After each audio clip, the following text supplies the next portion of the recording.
There is a man eating his children. He does it calmly. That is the part nobody talks about. He opens his mouth and swallows them whole, one after another, because a voice told him that one of them would one day take everything he had. And this is the solution he arrived at. His name is Cronus. He rules the universe, and he is terrified. That is where the story of Zeus begins. Not with lightning, not with Olympus, not with a throne or a thunderbolt or an eagle circling above a mountain. It begins with a father so afraid of the future that he tried to swallow it whole.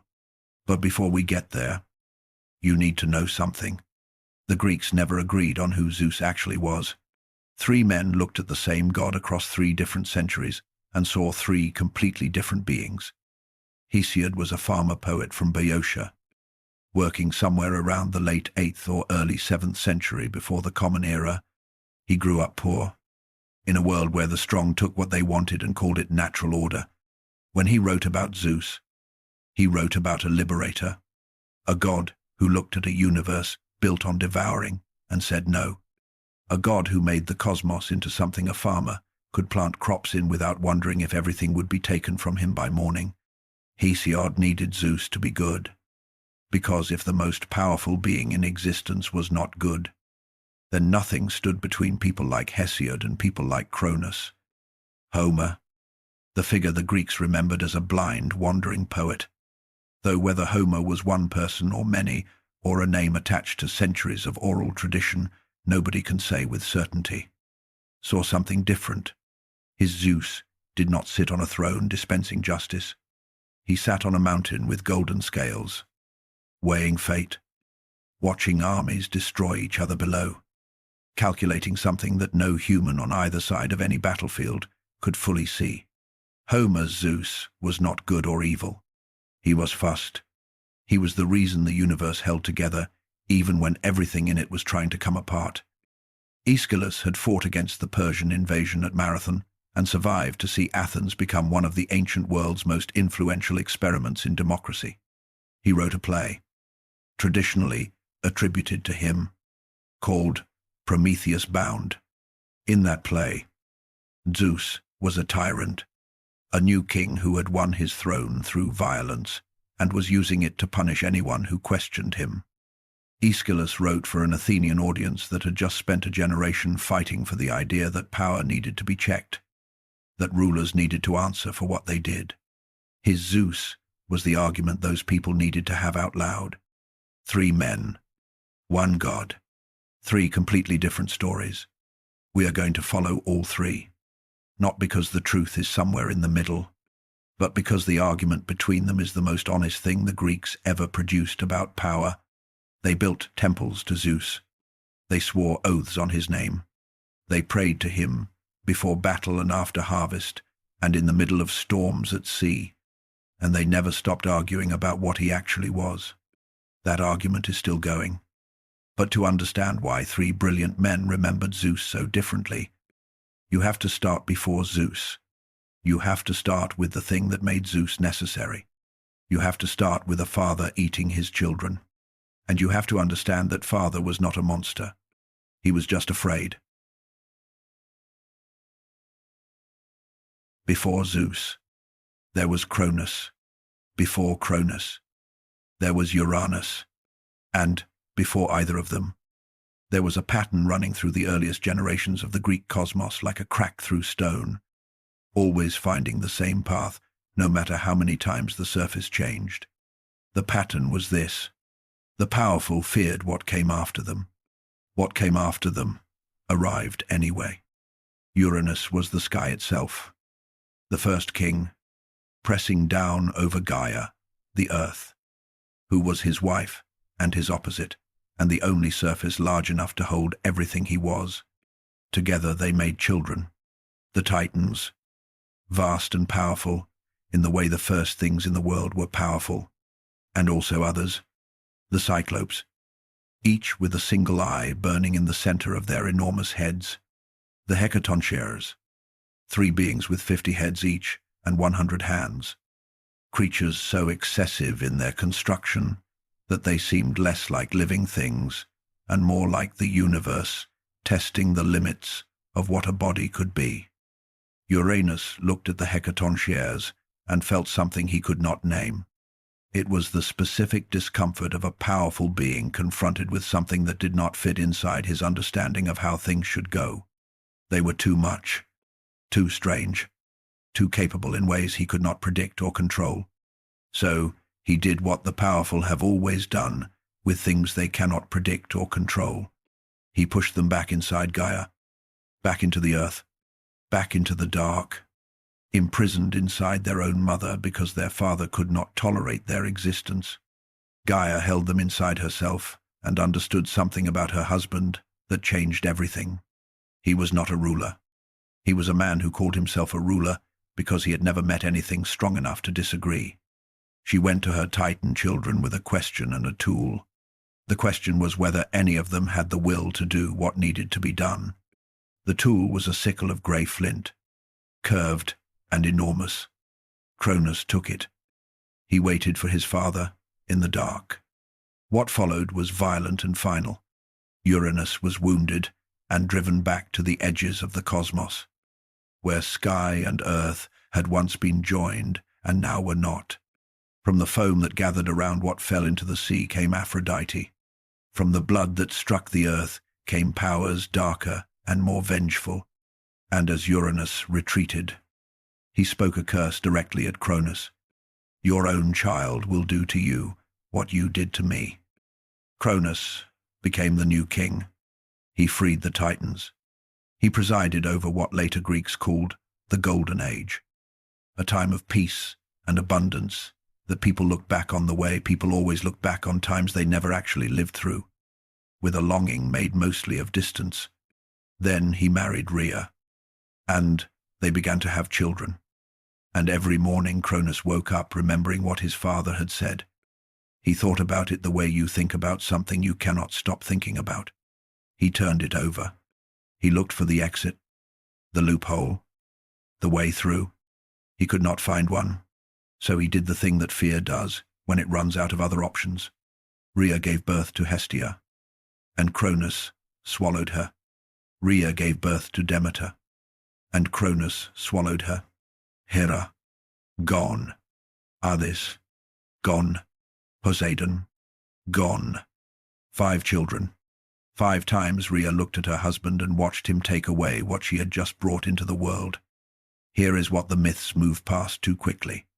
Rhea felt every one of those moments. She was not background in this story, not simply the vehicle through which these children arrived and then disappeared.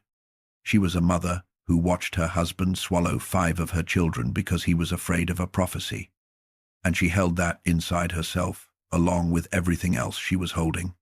By the time the 6th was coming, something in Rhea had reached its limit. Not a loud limit. Not the kind that announces itself with rage or declaration. The quiet kind. The kind that arrives after 5 rounds of grief and simply says, "Not this time." She went to her parents, to Gaia and Uranus, and asked what to do. They told her. Gaia, who had once handed a sickle to one son to wound another, now handed a plan to a daughter to save a grandson.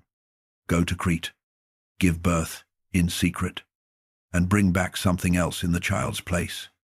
Rhea went to Crete. She gave birth to a boy in a cave on the island. She wrapped a stone in cloth and brought it back to Cronus. He swallowed it without looking closely. He had done this 5 times already. The 6th was a habit. The child in the cave opened his eyes and breathed the air of an island that would be, for a while, the entire world he knew. He did not know his father's name yet. He did not know about the 5 siblings inside his father's stomach or the stone standing in for him somewhere above. He only knew the cave, the darkness outside it, the sounds of men at the entrance every morning making as much noise as they possibly could. He was alive because his mother looked at what was happening and said, quietly, "Enough."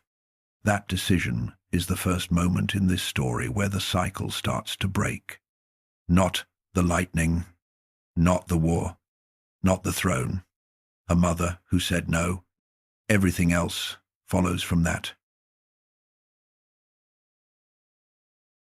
Every morning, the men outside the cave started early. They were called the Courettes, and their job was noise. They danced in full armor at the entrance, crashing spears against shields in a rhythm that had no music in it. Only volume.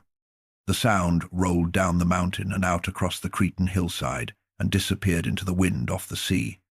And underneath all that noise, inside the cave, a child breathed and grew, hidden from the sky by nothing more than the determination of men willing to make a great deal of noise for a very long time. This is how the king of the gods spent his early years. Not in a palace, not on a mountain, in a cave, on an island, protected by sound. There is something worth sitting with in that image.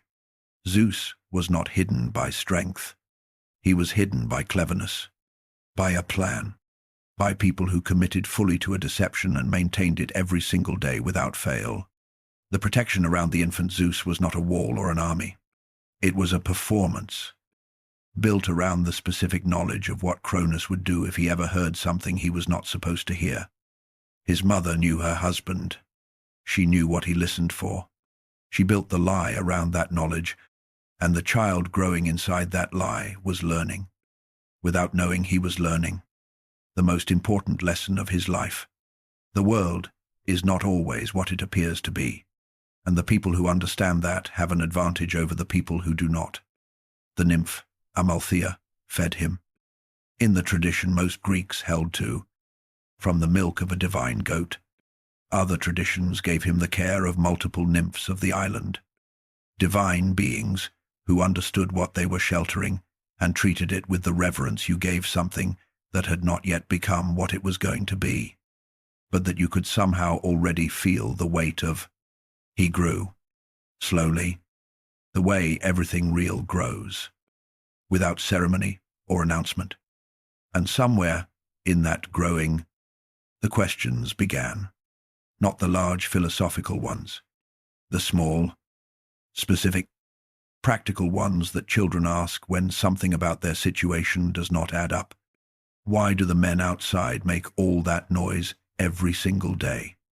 Why do we stay in the cave when there is a whole island out there? Why does no one speak about my father? Why, when I ask about him, does the conversation change direction, the way water moves around a stone? The answers, when they finally came, were not gentle. Your father ate your brothers and sisters. He would eat you if he knew you existed. The stone your mother gave him is sitting in his stomach right now, and he believes it is you. There is a prophecy. There has always been a prophecy. One of his children will do to him what he did to his father. He swallowed 5 of you to prevent it. Your mother saved you, and now you are here, in this cave, alive, because a woman decided that enough was enough. Take a moment with that.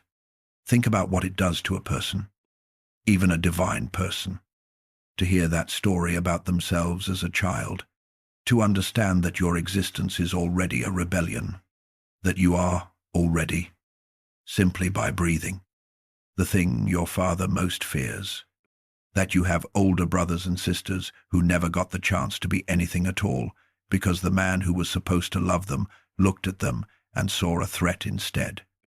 Most people, given that information, would feel one of 2 things: rage or despair, the hot kind or the cold kind, the kind that burns everything in its path, or the kind that sits in your chest like water standing still. Zeus, if the rest of his story tells us anything about what was forming in that cave, felt something different. He felt patient, not the patience of someone who has given up, the patience of someone who has decided to wait until the moment is right and then act precisely and without hesitation. The patience that comes from understanding that you cannot force the future. You can only prepare for it. He spent his time on that island learning it the way you learn something when it is the only world you have, The Terran, the goats, the rhythms of the sea wind, the specific quality of Cretan silence when the Caretes finally stopped their crashing at the end of the day. He watched, he listened, he developed. In those years before he had any power at all, the habits of mind that would define everything he did later. Observation before action, planning before movement, understanding the system before trying to change it. And then he met Metis. The name means something closer to cunning wisdom than any single English word can hold. Practical intelligence, the specific kind of smart that knows not just what is true but what to do about it. She was a Titaness, one of the old generation, and she was the first person Zeus encountered who thought the way he thought, which is to say, several steps ahead of whatever was currently happening. Their connection, in the earliest sources, was not a simple love story. It was a recognition, two minds that operated the same way, finding each other and immediately understanding that they were more useful together than apart. Metis looked at the situation clearly. Cronus had swallowed 5 Olympians. Those 5 were still alive inside him. Divine beings who could not simply be digested away, waiting in the dark for something to change. The problem was not how to defeat Cronus in a straight fight. The problem was how to get the siblings out without the kind of direct confrontation that would require strength Zeus did not yet have. She had an answer. Not a weapon, a preparation, a mixture, something that would work from the inside, that once swallowed could not be undone by will or power or the simple refusal to cooperate with it. Something that would make Cronus give back what he had taken. Zeus listened to the plan. He understood it completely. And then he understood something else. Something the plan required of him, that no training and no childhood wisdom could fully prepare you for. He was going to have to walk up to the father who had spent years trying to prevent his existence and hand him a drink. He was going to have to stand in front of Cronus. For the first time. The cave on Crete had been his whole world. The men with their shields. The nymph with her goat. The Cretan sky through the cave entrance. The sound of the island at night when everything finally went quiet. That was the entire universe of his childhood. He was about to leave it.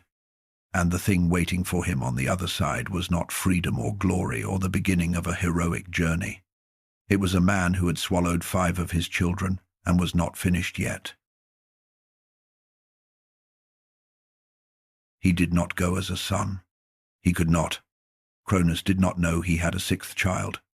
As far as the king of the cosmos was concerned, his children were accounted for. The stone in his stomach and 5 divine beings safely swallowed before they could do anything. The matter was settled. So Zeus went as something else. En attendant, a servant. Someone whose presence at the table of a Titan king would not raise any alarm. Because people of no apparent significance never raised any alarm. He carried the mixture Metis had prepared. He poured the drink. He waited. What happened next was not dramatic in the way a battle is dramatic. There was no clash of weapons. No moment where Zeus revealed himself and challenged his father to single combat. There was a cup. There was a Titan king who drank from it. And then there was the slow, unstoppable logic of what Metis had made doing exactly what it was designed to do. Cronus could not hold what was inside him. The stone came first. It came up and landed on the ground. This rock that had spent years inside the stomach of the king of the cosmos, standing in for a divine child. It was later said that this stone was placed at Delphi, at the center of the world, as the Greeks understood it, where people came for centuries to look at it. The navel stone, the physical reminder that the most important moment in divine history began not with a thunderbolt, but with a king who swallowed a rock because a woman handed it to him and he did not look closely enough. Then Poseidon, then Hades, then Hera, then Demeter, then Hestia, each one arriving back into the world in reverse order. The last, swallowed becoming the first, released, stepping out of the dark interior of their father and into air and light, and the specific disorientation of beings who had existed inside a prison for so long that existence outside it took a moment to make sense. They were not shaken the way a human prisoner would be shaken. They were divine, but they had been inside Cronus for what amounted to their entire conscious existence. And the world they stepped into was not a world they knew. Zeus watched his siblings emerge. He had planned this.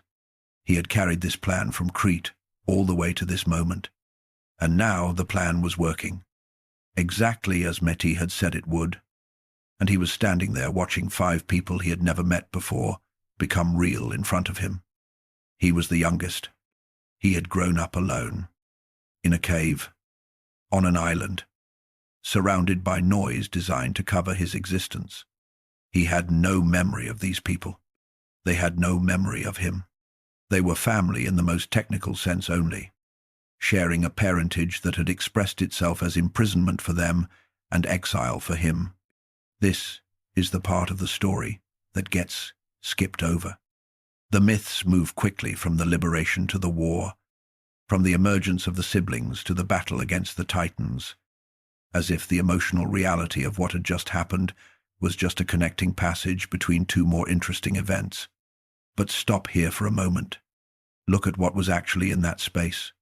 6 divine children of Cronus and Rhea, standing in the same place for the first time. 5 of them had been swallowed at birth. They had never learned to walk under an open sky. They had never seen the sea or felt the wind or understood what the world looked like from outside. The inside of their father was the only existence they had known. And now they were out of it, blinking in the light, trying to make sense of a person standing in front of them who was apparently their brother and who had apparently orchestrated this entire thing. And Zeus, looking back at them, was meeting the people he had spent his entire childhood hearing about in the abstract. The siblings he had been told existed but had never seen. The reason the stone had been necessary. The reason the carets made their noise every morning. The reason his mother had the particular expression she had when she thought no one was looking. The expression of a woman doing the math on whether the children she lost would ever come back. Here they were. Not how any reunion is supposed to go. Not warm. Not recognizing each other. Not rushing together with the relief of people who had been separated and missed each other. They were strangers with the same blood, brought together by a plan that one of them had made and the others had not been consulted on, in a situation that had not yet resolved itself into anything close to safety, because Cronus was still there. The drug Metis prepared had forced Cronus to give up what he swallowed, but it had not removed him from the equation. The cosmos still technically belonged to him. The armies of Titans who remained loyal to him were still out there. Zeus had succeeded at stage 1. Stage 1 was getting the siblings out. Stage 2 was the part that required something more than a plan carried in a cup. Before the war, though, there was one more moment. A moment, the myths record, almost as a parenthesis. A small detail between the liberation and the battle, but which carries more weight than almost anything else in the early story. Rhea saw her children, all of them, standing together, alive. She had held the knowledge of 5 divine children inside the stomach of their own father. She had lived with that knowledge while maintaining the household of a Titan king and pretending that the stone he had swallowed was the same as a child. She had done all of that without the luxury of letting it show. In the specific isolation of someone who knows a truth that would be dangerous to speak. And then she saw them. The myths do not dwell on this. They are moving toward the war. But between the liberation and the battle, Rhea saw her children standing in the same place at the same time. That happened. Zeus turned to his 5 siblings, these people he did not know and who did not know him, and told them what came next. They had to fight, not because any of them had been given the chance to want anything at all, but because Cronus was still the king of the cosmos, and the only way that changed was if they changed it. and the only way they could change it was together. 5 people who had never made a decision listened to a 6th who had spent his entire childhood making nothing but decisions. They listened, and something that was not quite family but was the beginning of what family could eventually become started to form in that space between them. It would not be enough for what came next, but it was a start. Before Zeus could fight, he needed something he did not have. He had his siblings. He had the plan that had freed them. He had the specific kind of intelligence that comes from spending a childhood in a cave, watching and waiting, and learning how systems worked before trying to change them. He had, in the distance, the beginning of a cause that 6 divine children of Cronus could agree on without needing to know each other particularly well. What he did not have was the power to win. The Titans were not simply old. They were old in the way the first things in the world were old, which meant they were woven into the fabric of existence itself. They had ruled for so long that their rule had become indistinguishable from the natural order. The mountains knew them. The seas recognized them. When Cronus gathered his brothers and sisters and cousins to his side, he was not assembling an army from scratch. He was calling in a debt that the entire cosmos owed him. Zeus had 6 Olympians and a plan that had worked exactly once. The first years of the war went the way wars go, when one side has everything and the other side has will but not much else. Neither side could break the other. The Titans pushed. The Olympians regrouped. The Titans pushed again. The ground shook. The sea churned. The sky did things that the sky was not supposed to do. 10 years. Hesiod says 10 years. A decade of the universe at war with itself. Neither side able to land the blow that ended it. 10 years of Zeus watching his plan, which had been so precise in the cave on Crete, running up against the reality that precision did not always win against mass. He needed something else. He went to the place where something else lived. Tartarus was below everything. Below the earth. Below the roots of the mountains. Below the lowest point that any divine being had reason to visit. It was the prison at the bottom of existence. The place where Uranus had sent the children he found intolerable. The Cyclopes were there. The Hecatoncheires were there. The beings with 50 heads and 100 hands each. Imprisoned since before Cronus ever took power, because Cronus, like Uranus before him, had decided that some things were better kept in the dark. Zeus went down alone. Think about what that meant. He was going to the lowest and darkest place in the Greek cosmos, to find beings that 2 previous kings of the universe had agreed were too dangerous to walk free. He was going to ask them to fight for him. He did not know if they would say yes. He went anyway. The Cyclopes looked at this young god who had come down to their prison and done the one thing that no one in power had ever done for them. He had come in person. He had not sent a messenger or a promise through intermediaries. He had walked into the dark himself and stood in front of them and made his case. They gave him the thunderbolt. They had made it for him. Or they made it then. The sources differ on the details, but agree on the outcome. From the Cyclopes came the lightning, the weapon that would become so identified with Zeus that later generations would sometimes forget he had not always had it, that there was a time, recent enough in cosmic terms, when he was just a young god with a good plan and nothing powerful enough to make the plan matter. The Hecatoncheires gave him something different. They gave him an army that could not be counted. 100 hands each. 3 of them. 300 hands, hurling stones with the force of beings who had been in the dark for longer than the war had been going on and who had a great deal of accumulated energy to release. The tide turned. This is the thing about the Titanomachy that the later artistic tradition tends to get wrong. It was not strength against strength. It was imagination against momentum. The Titans had momentum. Caesar. Age. The weight of established order behind them. Zeus had a weapon no one had seen before, and allies no one had thought to use. And the combination changed the equation in a way that pure force could not have. The thunderbolt hit the earth, and the earth burned. The hecatonkers threw stones in volleys that darkened the sky. The sea boiled. The mountains cracked at their roots. The Titans, who had absorbed 10 years of everything the Olympians could produce and kept standing, found themselves facing something they had no framework for. They broke, not quickly, not without cost, but the direction of the breaking was clear. And once it started, it did not reverse. Cronus fell. The Titans were bound and cast into Tartarus, into the same prison where Cronus had chosen to leave the Cyclopes and the hecatonkers rather than free them. The jailer became the jailed. The king, who decided some beings were too dangerous to be free, was now in the place where dangerous beings were kept. Zeus did not kill his father. This detail is worth pausing on, because it is genuinely strange, given everything that came before. Uranus had imprisoned his children. Cronus had castrated Uranus. Cronus had swallowed his children. Zeus had freed them and defeated Cronus in a decade-long war.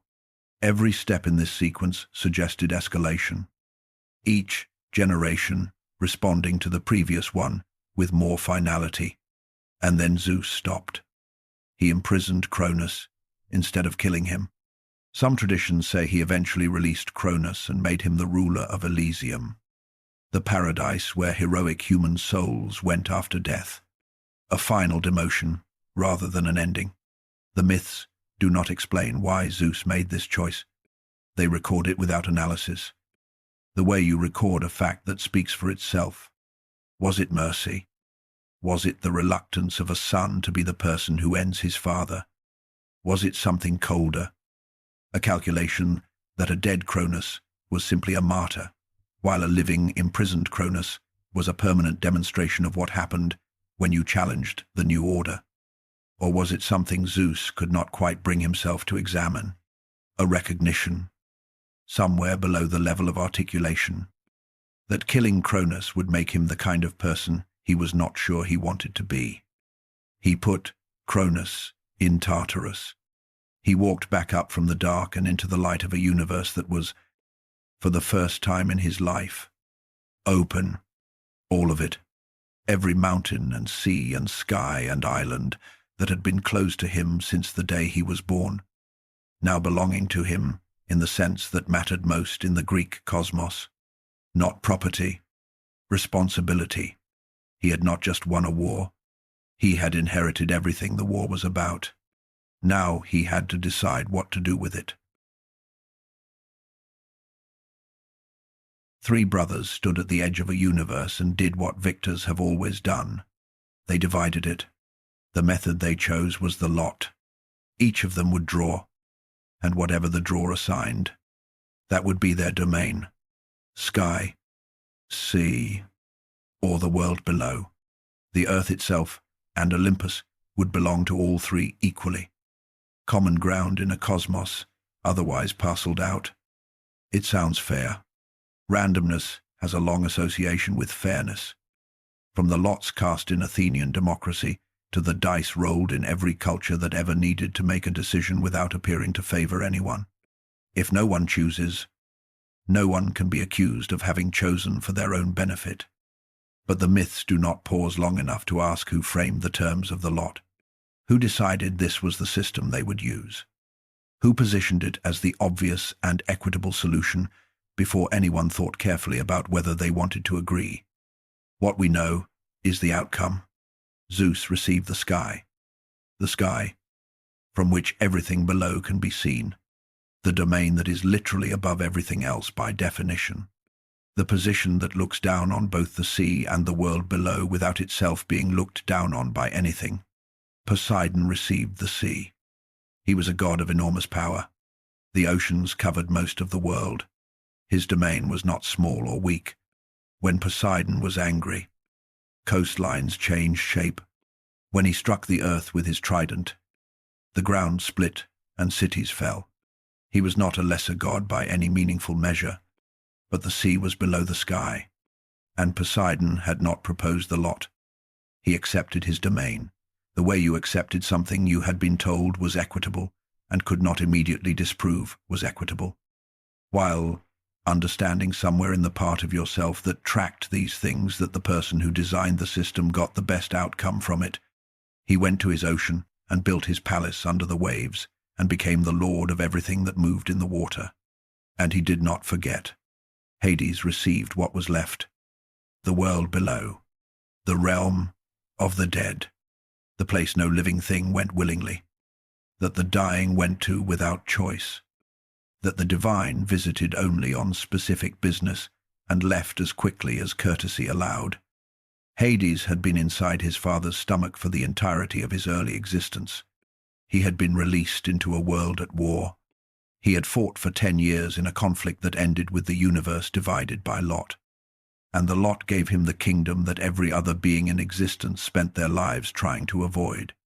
He went, this is what the later tradition, and most of the modern tradition built on top of it, gets consistently wrong about Hades.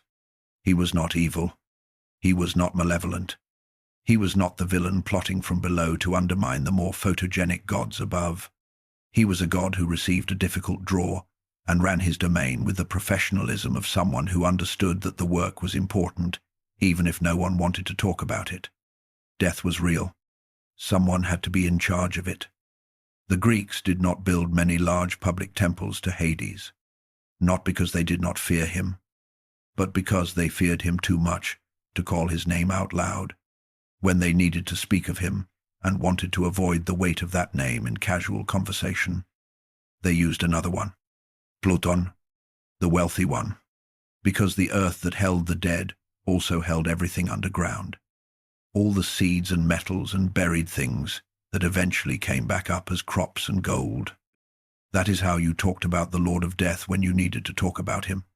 You called him the rich one and moved on quickly. Olympus, meanwhile, was taking shape. Zeus had the sky. He also had the peak of the highest mountain in Greece. And the mountain and the sky worked together, the way a throne worked, with the room it sat in. You needed both to make the statement complete.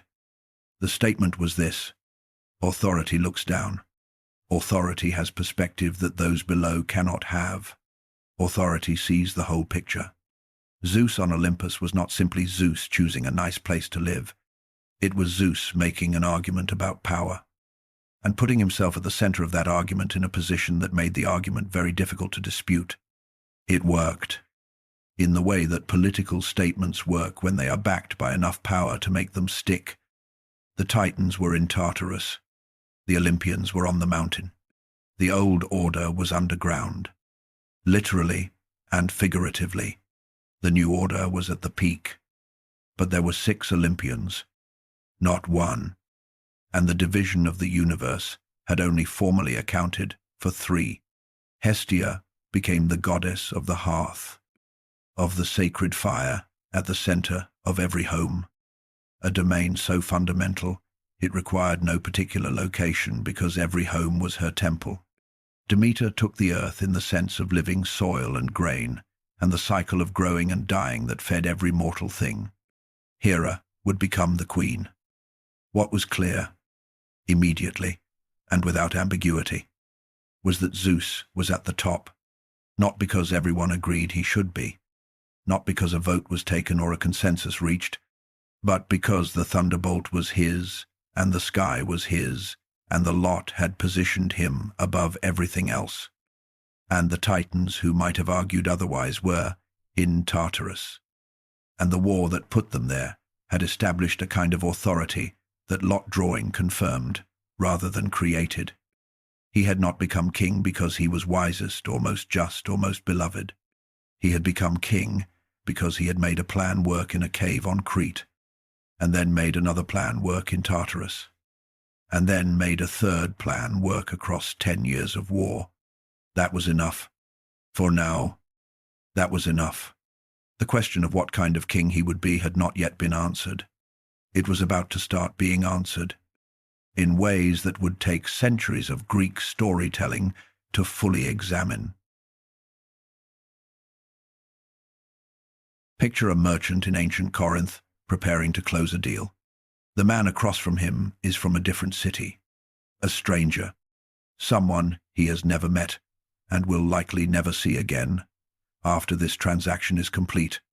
There is no written contract between them. There is no court that both of them recognize as having authority over what they are about to promise each other. There is no enforcement mechanism, no institution that can compel either of them to honor what they are about to say. What there is an oath. The merchant raises his hand. He speaks the name of Zeus. He swears by the king of the gods that what he is about to say is true and that what he is about to promise, he will keep. The other man accepts this, not because he is naive, not because he cannot imagine the merchant lying, but because swearing by Zeus in the ancient Greek world was not a casual gesture.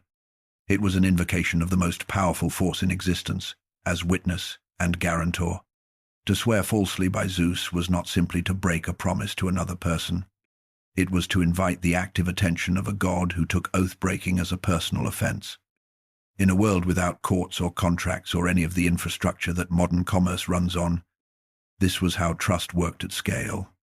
Zeus made it work. This is the version of Zeus that does not make it into most retellings. The Thunderbolt version. The Olympus version. The version with the affairs and the transformations and the epic wars. Those stories survive because drama survives. But underneath all of that, woven into the actual fabric of daily Greek life, was a different Zeus. A Zeus whose function was not spectacle but foundation. The Greeks gave him specific names for these functions, titles that attached his authority to specific social needs. Zeus Xenios was the protector of strangers and guests. Xenia, the Greek practice of hospitality, was not optional generosity. It was a sacred obligation. When a stranger arrived at your door, exhausted and far from home, you fed them, sheltered them, treated them as a guest deserving of respect, not because you felt like it, because Zeus was watching. And Zeus Xenios took the violation of that obligation seriously enough to respond in ways that people remembered for generations. In a world where a journey of any significant distance meant days or weeks of dependence on the goodwill of strangers, this divine guarantee was not a pleasant cultural nicety. It was survival infrastructure. Zeus Xenios was the reason you could leave your city and have a reasonable expectation of arriving somewhere alive.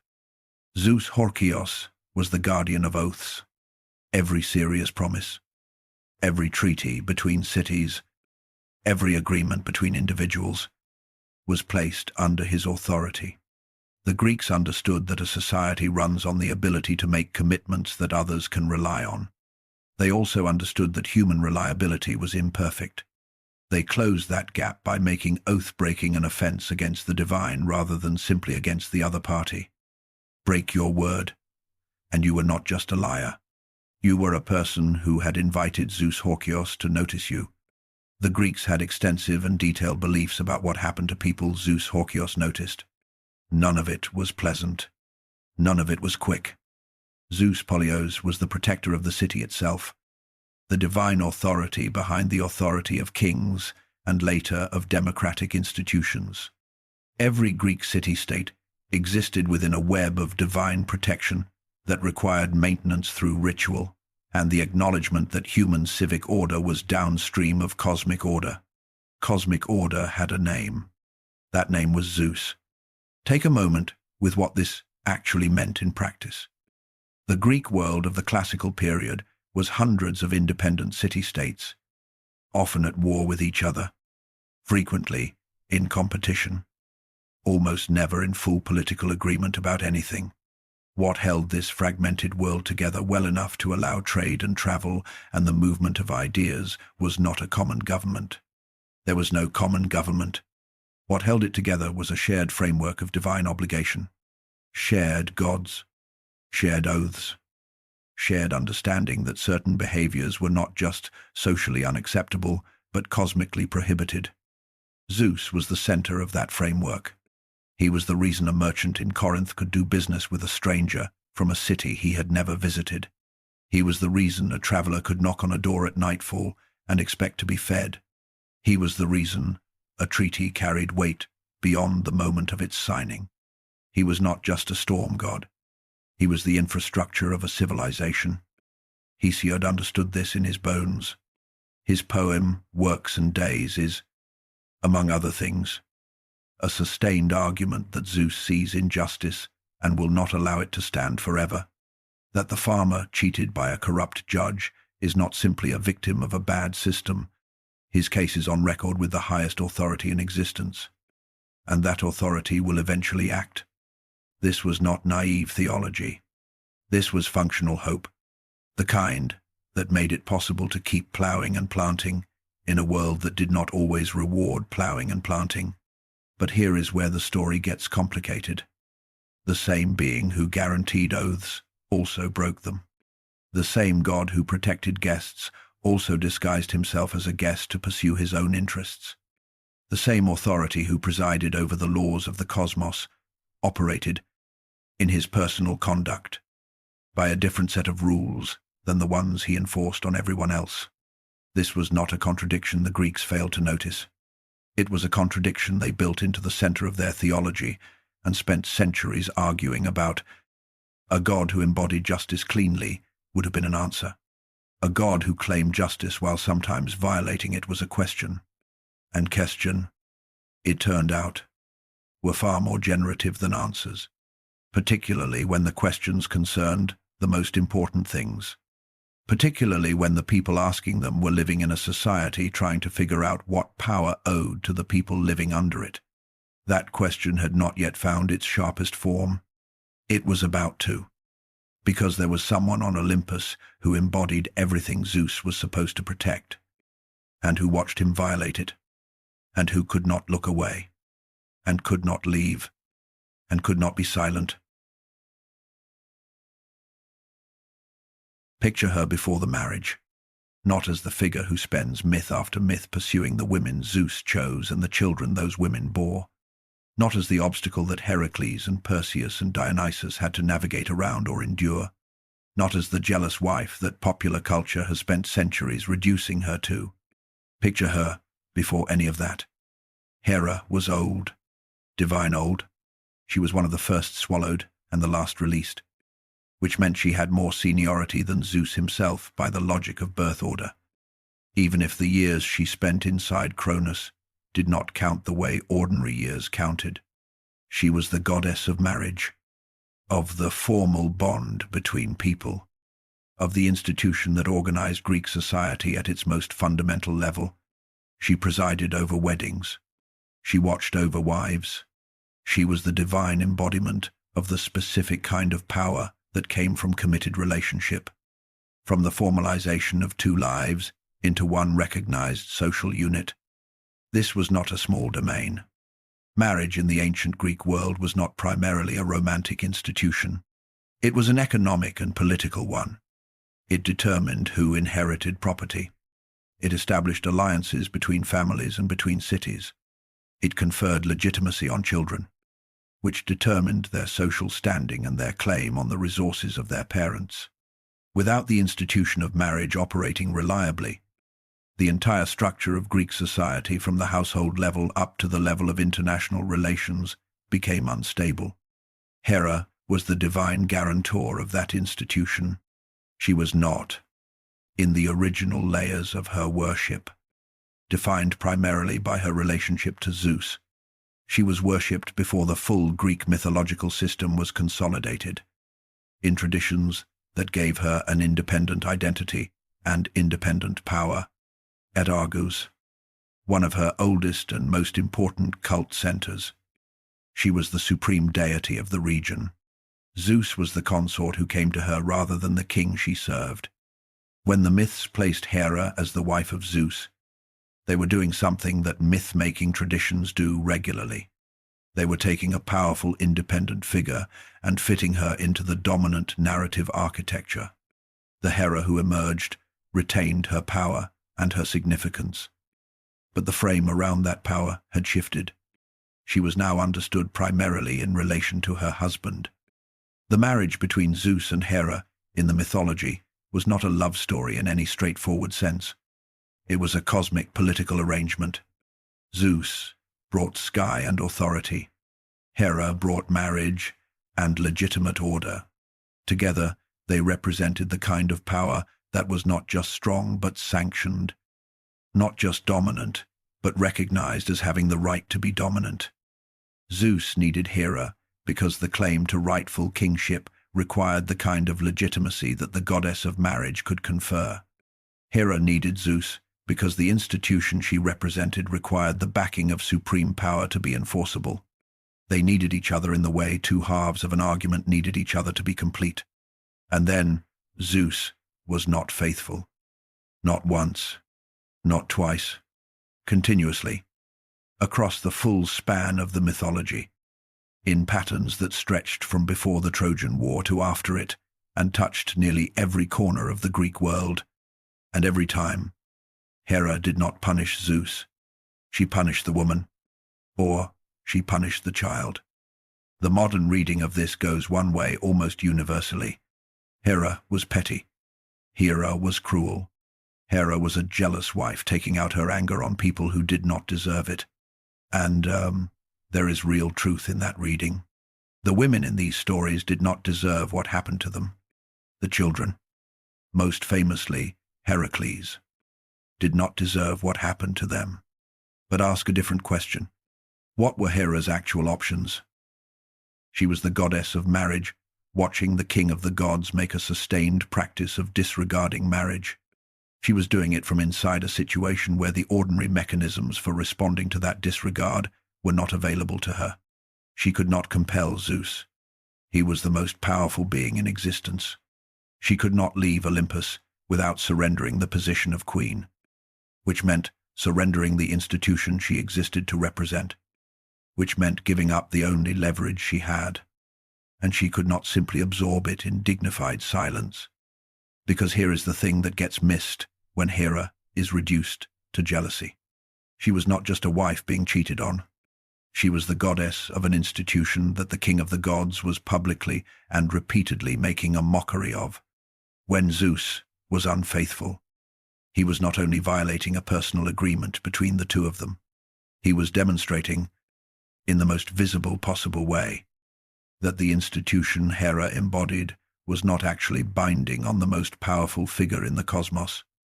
What would it have meant if she had done nothing? If the goddess of marriage had watched the king of the gods repeatedly disregard marriage and simply accepted it with divine serenity, what would that silence have communicated? It would have communicated that marriage was negotiable, optional, something that applied to mortals, but not to the being at the top of the divine hierarchy. It would have made her complicity in her own diminishment. Her anger, whatever you think of its specific expressions, was a refusal of that. The women she punished did not deserve what happened to them. This is true. The children she persecuted did not deserve what happened to them. This is also true. Hera's responses were disproportionate in ways the myths do not excuse. But the question that never gets asked about Hera is this: what would it have meant if she had done nothing? The Greeks worshipped her for staying. The temples to Hera were among the oldest and most important in Greece. Her cult at Argos was one of the most significant religious institutions in the ancient world. The women who came to her temples understood something about what she represented that the modern reading of her as simply jealous and angry misses entirely. She was the goddess who stayed, who held the position, who did not dissolve the institution she represented simply because the most powerful figure in existence was making a mockery of it, who insisted, through every action she took, that there were standards, and that violations of those standards were not invisible, were not cost-free, were not things you simply absorbed because the person doing the violating was too powerful to face consequences. She was also a figure whose story the Greeks told without fully resolving. They gave her real power and real grievances and responses that were sometimes unjust, and a position that was genuinely impossible. And they let all of that exist at once without cleaning it up into a moral lesson. Hera was not a lesson. She was a situation. And the situation she was in, the situation of real power constrained by a greater power that refused to honor the very things it claimed to protect, was recognizable to every Greek who had ever lived under a ruler who made laws that did not apply to themselves. She will be back in this story. Every time Zeus did something that violated the order he was supposed to represent, Hera was there, making visible what might otherwise have remained invisible. Whether you call that jealousy or something else entirely depends on which side of the power arrangement you happen to be standing on. Semele made a request that Zeus had already sworn he could not refuse. She wanted to see him, not the version he showed the world, not the human shape, the carefully managed presentation of divine power scaled down to something a mortal body could stand next to without being destroyed. She wanted to see the actual thing, the god as he actually was. Zeus had sworn before she asked, sworn by the river Styx, the one oath in the Greek cosmos that even he could not take back, could not qualify, could not maneuver around with the flexibility he usually brought to commitments that had become inconvenient. He had sworn to give her whatever she asked. She asked for the one thing he had specifically told her not to ask for. He came to her in his full divine reality. The fire that followed was not punishment. It was physics. There was a gap between what divine power actually was and what a human body could tolerate being in the presence of. And that gap was not bridgeable by love or intention or the specific wish that things could be different. Semele did not survive it. The child she had been carrying, Zeus took and sewed into his own thigh until the time came. Dionysus was born twice, first from his mother and then from his father, and the second birth was stranger than almost anything else in Greek mythology, which is saying something. This is not where most people begin when they talk about Zeus and the women in his mythology. Most people begin with a list: Europa and the bull, Leda and the swan, Danae and the shower of gold, Io and the gadfly, Alcmene and the night that Zeus extended to 3 times its ordinary length. Name after name, story after story. The catalogue that runs through Greek mythology like a ledger of divine behavior that nobody was ever quite comfortable with and nobody was ever quite willing to simply condemn. But beginning with the list misses what the list actually was. These stories were not created to entertain audiences with divine scandal. They were created to answer questions that Greek culture needed answered. Why does this family have a heroic lineage? Because their ancestor was a daughter of Zeus. Why does this city have particular divine favor? Because its founder traced his bloodline to a union between a god and a mortal woman. Why is this hero capable of things ordinary humans cannot do? Because his father was the king of the gods. The Greek world was full of cities and families and dynasties that needed to explain their special status, their particular claim on divine attention and protection. The stories of Zeus and mortal women were, in their function, origin stories. They were the mechanism by which divine power entered the human world and produced the exceptional individuals and exceptional places that made Greek civilization what it was. This does not make them comfortable stories. It makes them comprehensible ones. Once you stop reading them as personal biography and start reading them as cultural technology, the cost of that technology was always paid by the same people. You was a priestess of Hera. She became a white cow. She wandered across the ancient world, while Argus watched her with his 100 eyes, and a gadfly drove her forward whenever she tried to stop. She arrived in Egypt eventually, was restored to human form, and gave birth to a child whose descendants would include both great Argive heroes, and a royal Egyptian line. Her suffering was the beginning of a lineage that Greek culture considered magnificent. The distance between her experience and that conclusion is not something the myths close. They leave it open. They tell you what happened to Io, and they tell you what her descendants became. And they do not offer you a way to make those two things feel like a fair exchange. Because they were not a fair exchange. They were a fact and a consequence, and a distance that could not be bridged by the eventual greatness of people Io never lived to meet. Semele asked to see a god, and died seeing him. Her son became the god of wine and theatre, and the liberation of consciousness from its ordinary constraints. One of the most important deities in the Greek world. The one whose worship produced the theatrical tradition that runs from 5th century Athens into every film and play and story being made today. Semele is the reason Dionysus exists. Dionysus is one of the most significant cultural forces in Western history. Her death made that possible. She did not choose for her death to make that possible. Alcmene was a woman of genuine quality. By every measure, the Greeks applied to human beings.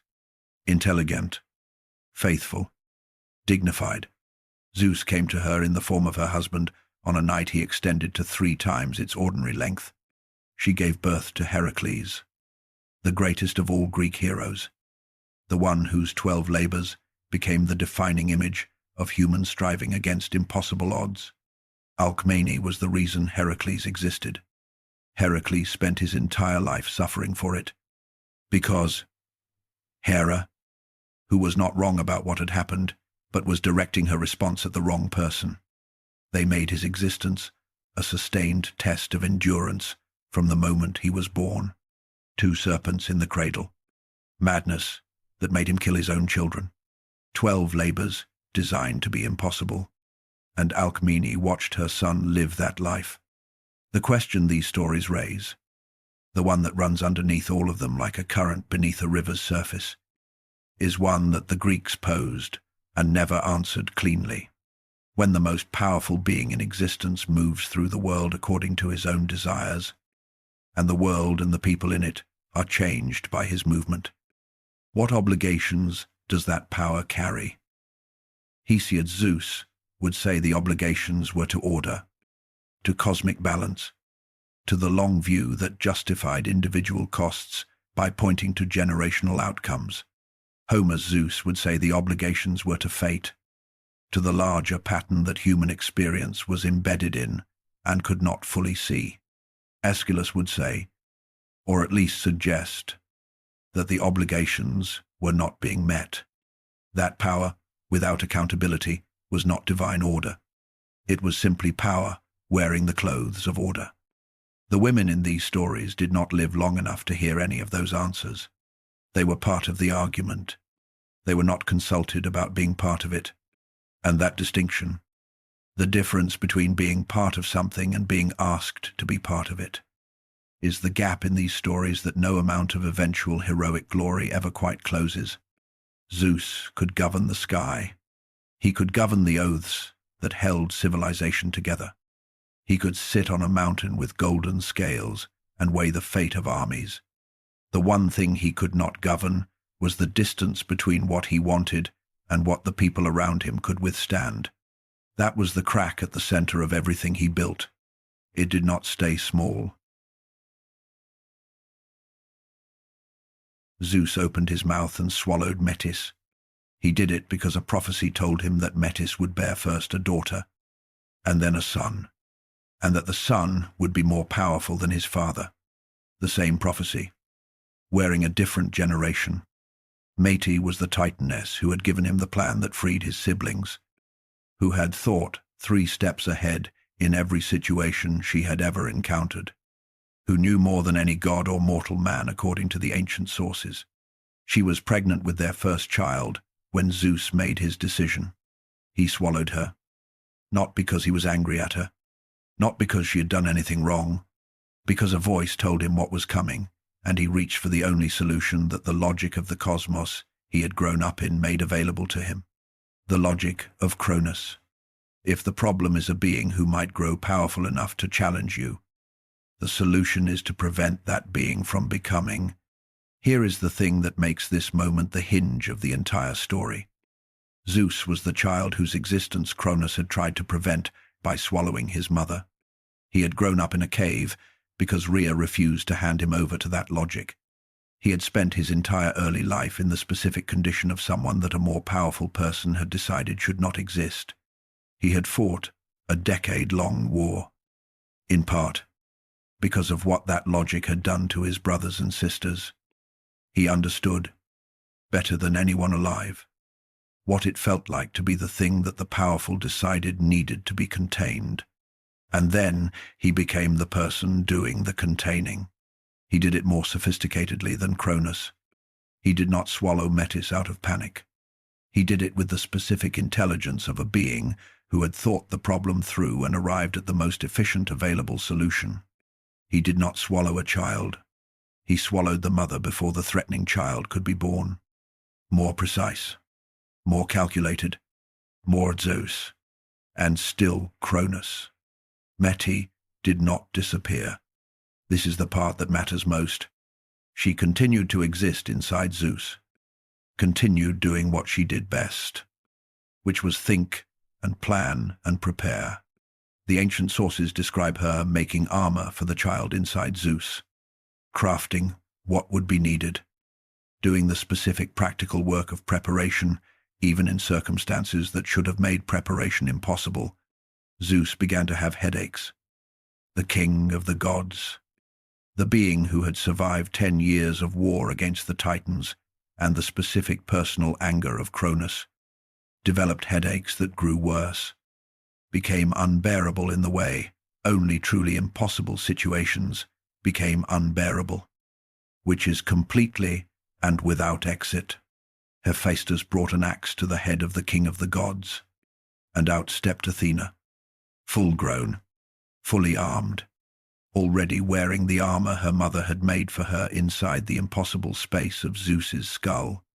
She came out with a war cry that shook heaven and earth, which seemed like an extreme way to arrive into the world, but which was, given the circumstances, probably the appropriate response. She was everything. Athena was the goddess of wisdom, of craft, of just warfare, of the specific kind of intelligence that built things rather than simply destroyed them. She was the patron of Athens, the most intellectually ambitious city the ancient world produced.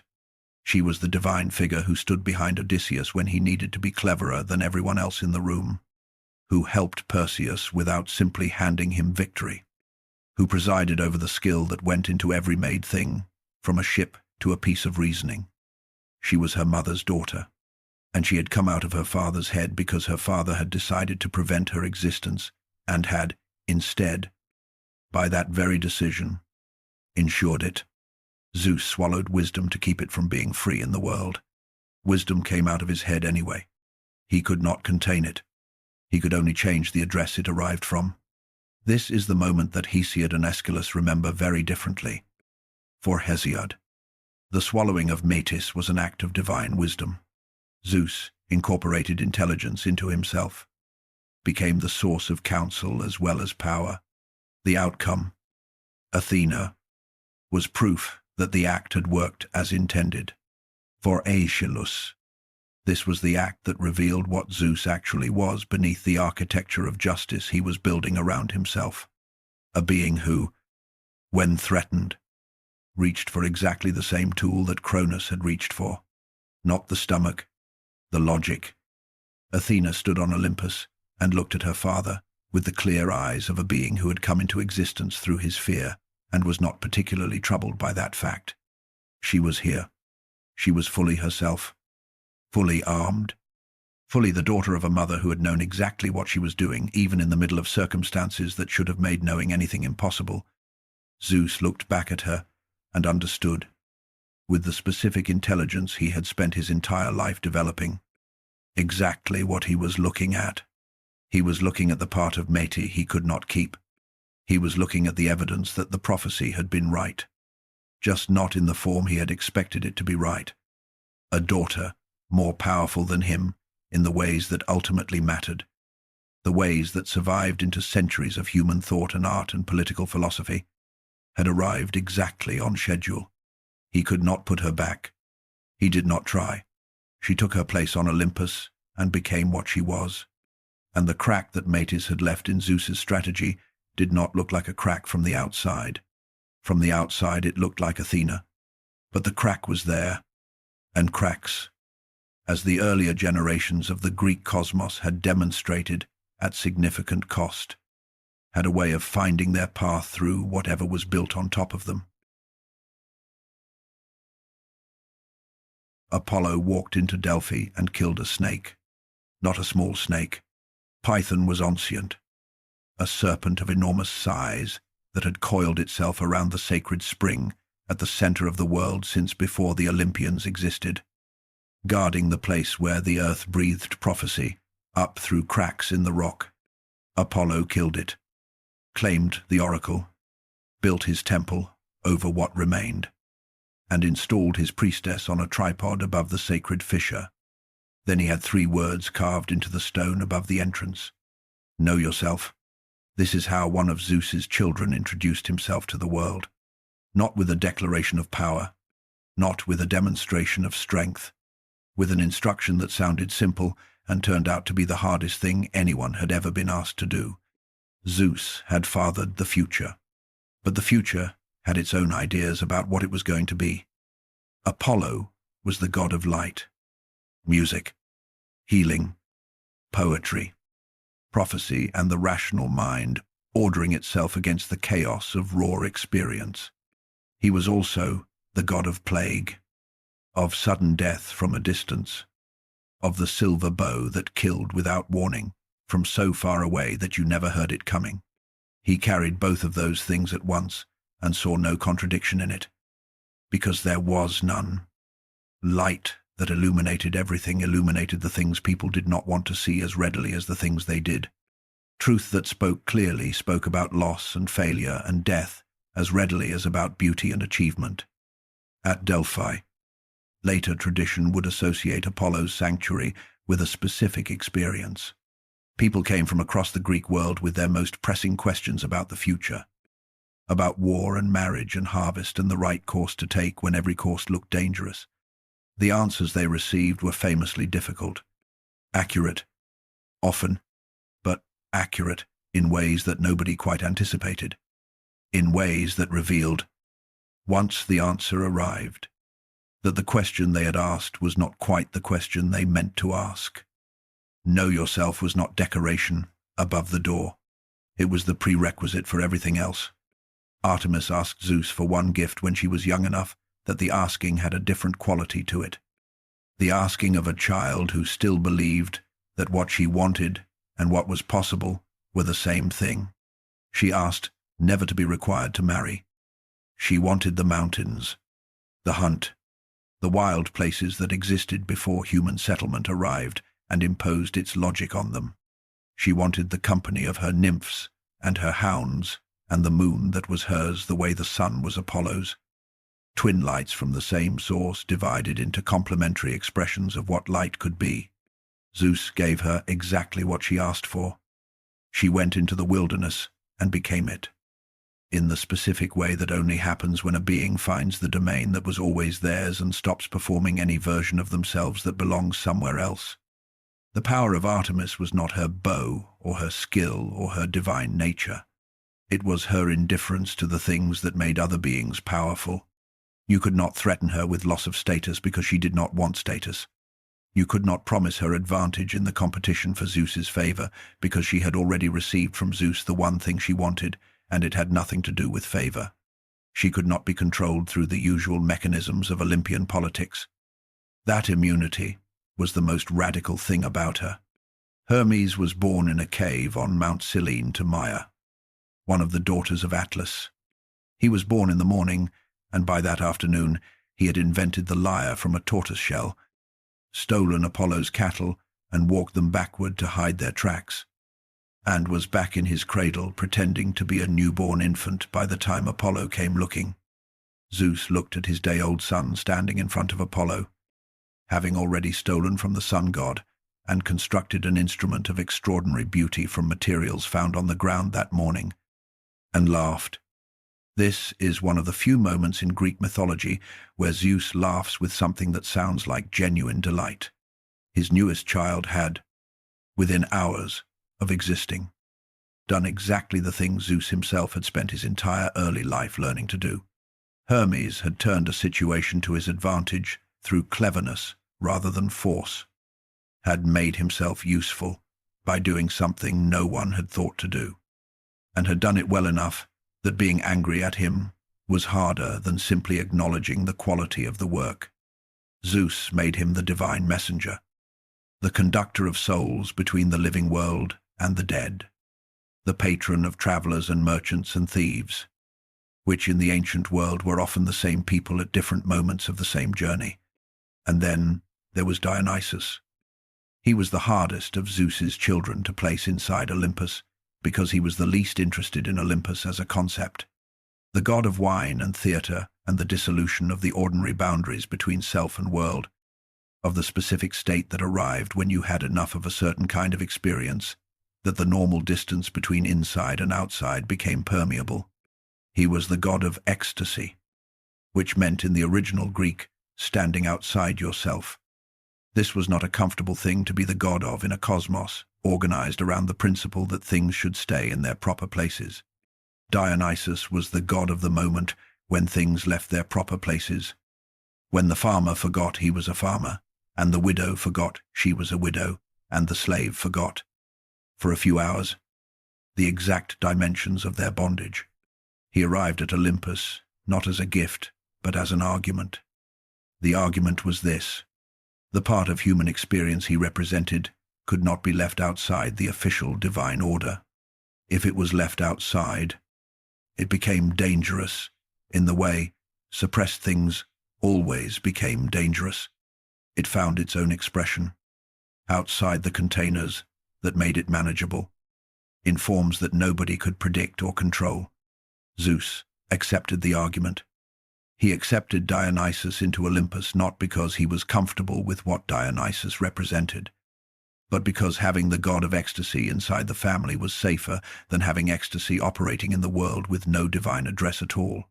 The same calculation that had sent him down to Tartarus to free the Cyclopes. The recognition that the things you found threatening were more useful as allies than as uncontrolled variables. Heracles was a different problem entirely.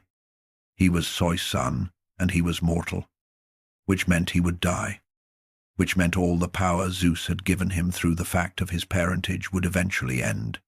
He was born to Alcmene and immediately made an enemy of Hera, who sent 2 serpents to kill him in his cradle the night he was born. The infant Heracles strangled both snakes. He had his father's power in his body, in a way that no amount of divine hatred could simply remove. But having that power did not protect him from anything.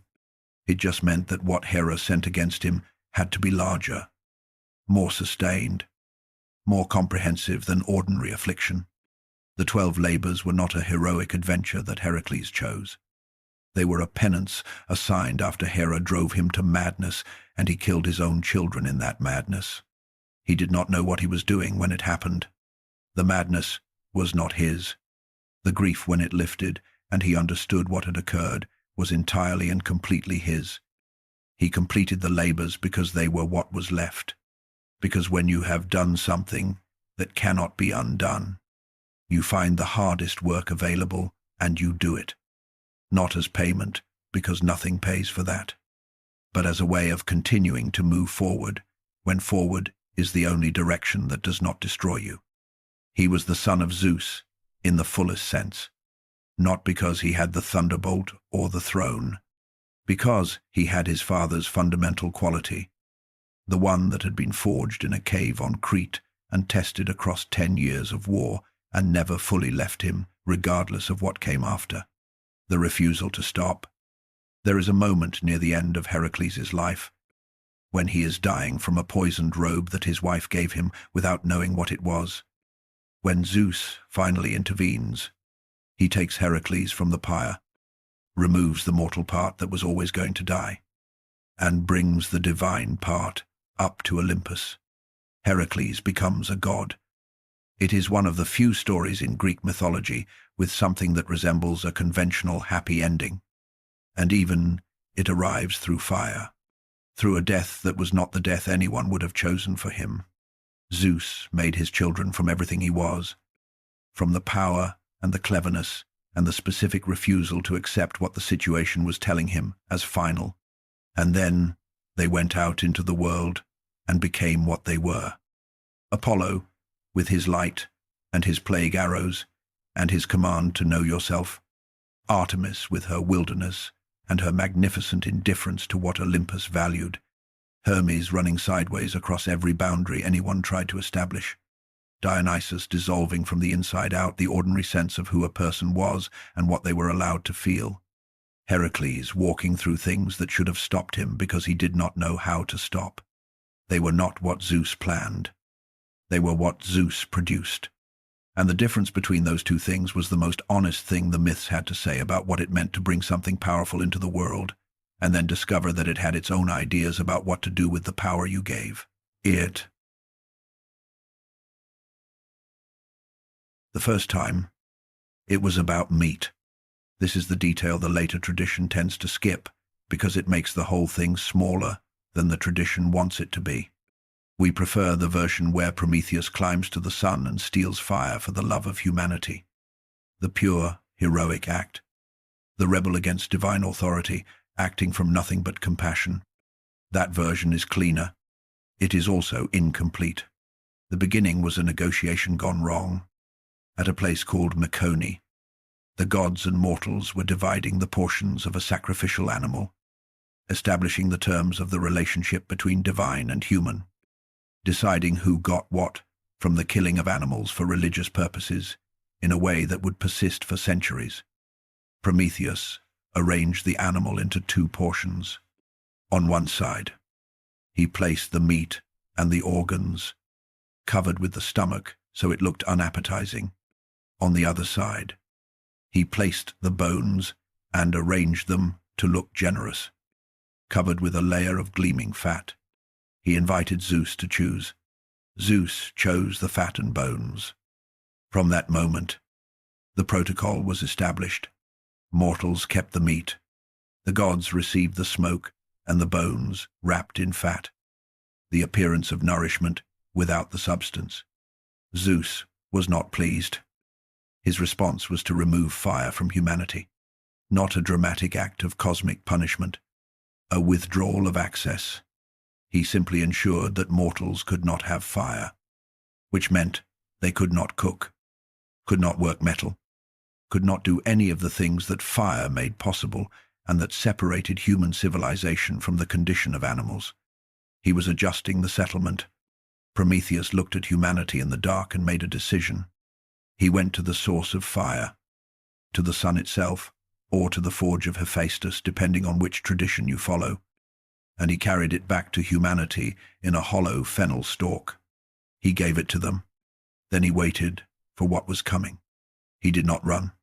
He did not try to hide what he had done or present it as something other than what it was.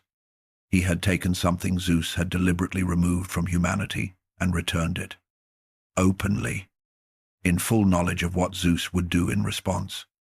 The response was comprehensive. Prometheus was seized and taken to the mountains of the Caucasus.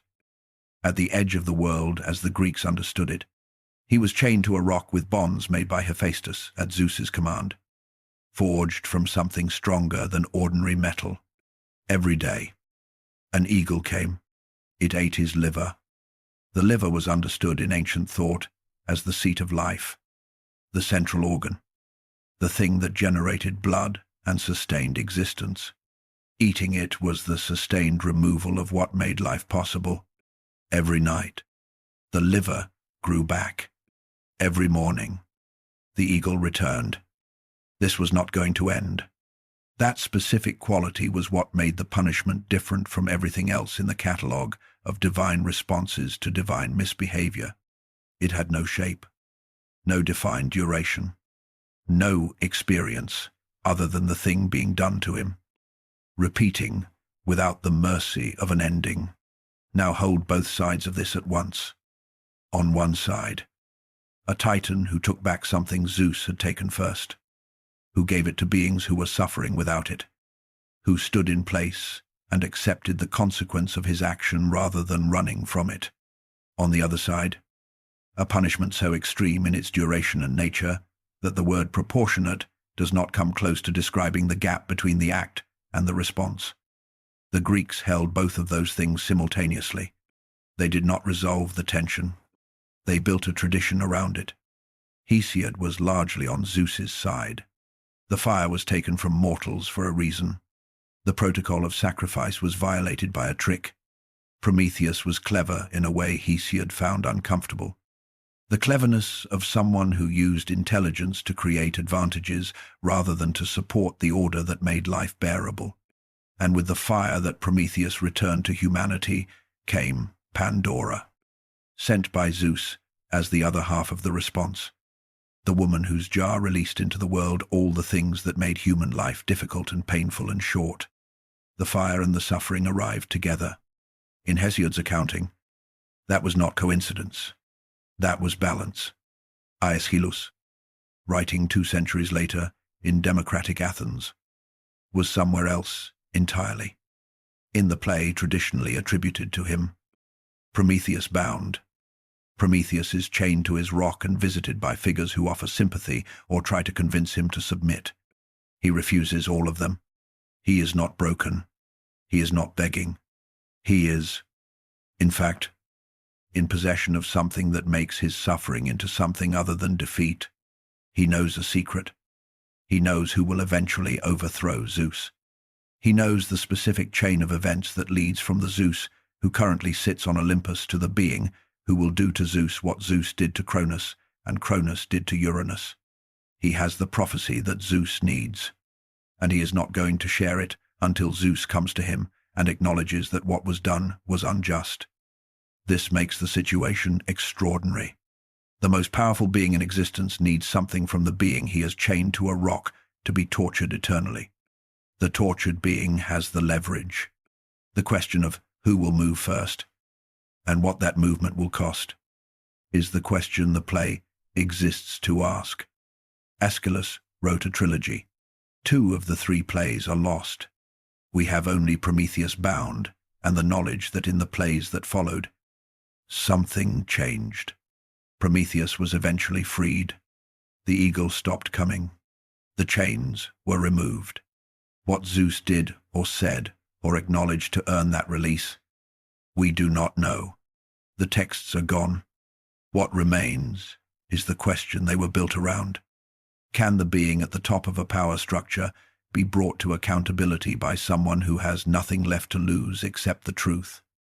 The answer, in the plays we do not have, was apparently yes, but we do not have them. We have Prometheus on his rock. We have the eagle arriving every morning with the patience of something that does not need to hurry because it knows nothing will change before it gets there. And we have a fire burning in the hearths of every human settlement across the world, because a titan decided that what Zeus had taken from people who needed it should be returned to them, and paid a price for that decision that the tradition never fully agreed on whether he deserved to pay. The question Prometheus put into the world by his actions was never answered by Zeus directly. Zeus answered with the eagle and the chains and the mountains of the Caucasus. That was a response. It was not an answer. And the distance between a response and an answer, between the demonstration of power and the justification of it, is a distance that every tradition since the Greeks has been trying to close. The fire is still burning. The question is still open. Sisyphus is pushing a rock up a hill. You already know this image. The rock, the hill, the moment near the top, when the stone tips back and rolls down, and the man turns and begins again. It has become shorthand for any effort that cannot succeed, any labor that undoes itself at the moment of completion. Philosophers have written essays about it. The word Sisyphean has entered every major language. The image is so familiar that we sometimes forget It started as a punishment, specifically designed by a specific god for a specific person, and that the design was not random. It was chosen because it fit. Before Sisyphus became a symbol, he was a king, the king of Corinth, widely regarded in the ancient tradition as the craftiest man who had ever lived, which in Greek carried both admiration and warning in roughly equal measure. He outwitted death twice. The first time, he did it by force. Thanatos, the god of death, came for him in the ordinary way, and Sisyphus seized him. He chained the god of death to a post in his house and locked the door. For a period of time that the sources do not specify, nobody in the world could die. The dying lay in their beds and did not finish dying. Soldiers fell in battle and stayed there, breathing, unable to complete the thing that battle was supposed to complete. The whole mechanism of mortality simply stopped working because the being responsible for it was locked in a Corinthian king's cellar. Ares, whose domain of war was being severely disrupted by the inability of anyone to actually die in combat, eventually came and freed Thanatos. Sisyphus died. He went to the underworld. He had arranged, before going, for his wife not to perform the customary burial rites. Without those rites, a dead person could not properly cross into the world of the dead, could not pay the ferryman, could not begin whatever existence waited below. They were stuck in the cold space between living and dead. Sisyphus arrived in the underworld and went immediately to Persephone, who ruled it alongside Hades, and explained his situation. His wife had failed him. The proper rites had not been performed. Surely it was only right that he be allowed to return briefly to the living world and correct this terrible oversight. Persephone let him go. He went back to Corinth, organized a small feast, and did not return. He continued living for what the sources describe as a considerable time, until old age finally made the position untenable, and Hermes was sent personally to bring him down. With no option for negotiation this time, he was given his rock, the hill, the eternity of pushing. Was this just? Sisyphus chained death. This was genuinely catastrophic for the structure of reality. Mortality is not incidental to the Greek cosmos. The distinction between gods who do not die and humans who do is the central organizing principle of Greek religion. A world where humans cannot die is not a better human world. It is a broken world. A world where the categories that give existence its shape have been abolished by a man who found the right opportunity and was clever enough to take it. The case for the punishment is real. But Sisyphus did not chain death out of cruelty. He chained death because death was coming for him and he was not ready and he could see a way to prevent it. He lied to Persephone because he wanted to live, and living was possible if he simply went back to the surface and stayed there. He was not evil. He was determined. The punishment matches the nature of the crime by applying the same logic in reverse. Sisyphus tried to make his existence endless. His punishment is endless. He refused the proper conclusion of his life. His punishment has no proper conclusion. He pushed against the limit of what mortals were supposed to be able to do. His punishment is a limit he pushes against forever. Whether it fits in the human sense, whether the suffering matches the offense in any ratio a reasonable person would call proportionate, is a question the myth leaves entirely open. The stone goes up. The stone comes down. Sisyphus walks back to the bottom and looks at the hill.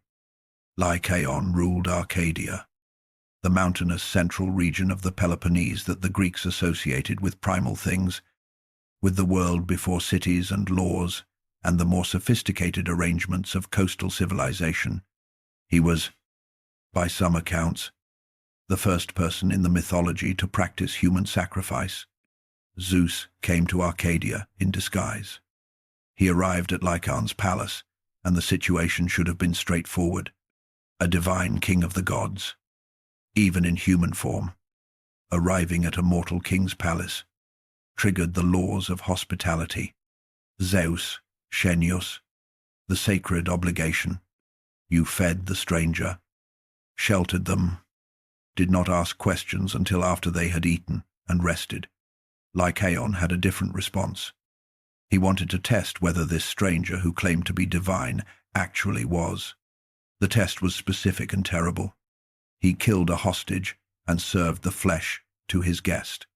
If the stranger was truly divine, he would know what he was being served. If he was merely human, he would eat. Zeus knew immediately. He overturned the table. He burned the palace. He turned Lycaon into the thing his action had demonstrated him to be. A wolf. Not a metaphor. A literal wolf. With grey fur and the specific intelligence of a being that was something other than what it appeared. Looking out of animal eyes at the kingdom it used to rule.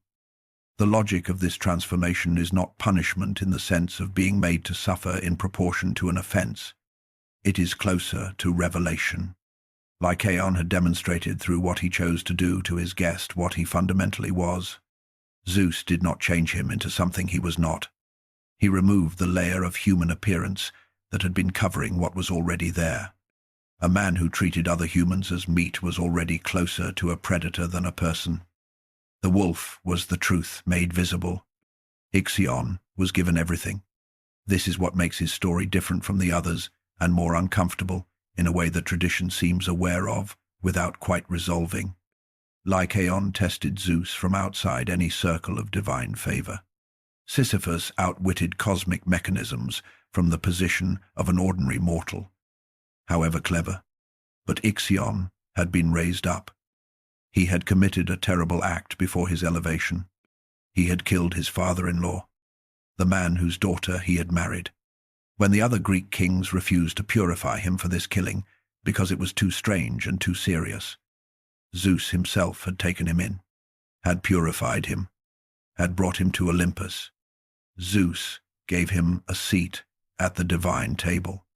Ixion's response was to look at Hera, not simply to look, to desire, to reach, in his mind and then in his actions, toward the queen of the gods, the wife of the being who had done more for him than any other in existence. Zeus knew. Zeus fashioned a cloud into the form of Hera, a copy of her appearance with no substance behind it, and he watched. Ixion did not pause to consider what he had been given or what he was reaching for. He proceeded.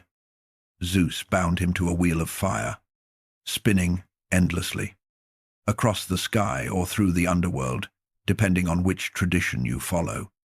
The wheel turning without stopping, the fire burning without consuming. Ixion fixed to the center in the position of a man who had reached too far and could not stop reaching because the motion was now permanent.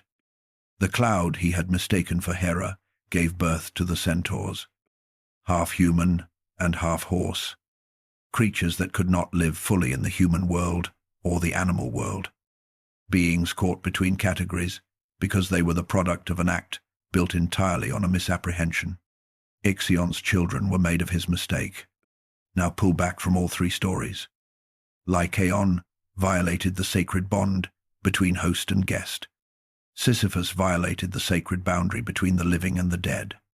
Ixion violated the sacred bond between the beneficiary and the one who had given him everything.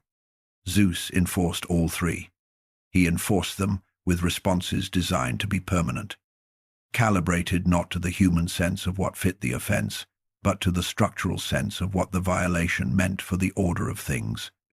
And here is the question that sits at the center of all three, and that the Greek tradition keeps approaching without settling. Was Zeus protecting the order because the order was good and deserved protection?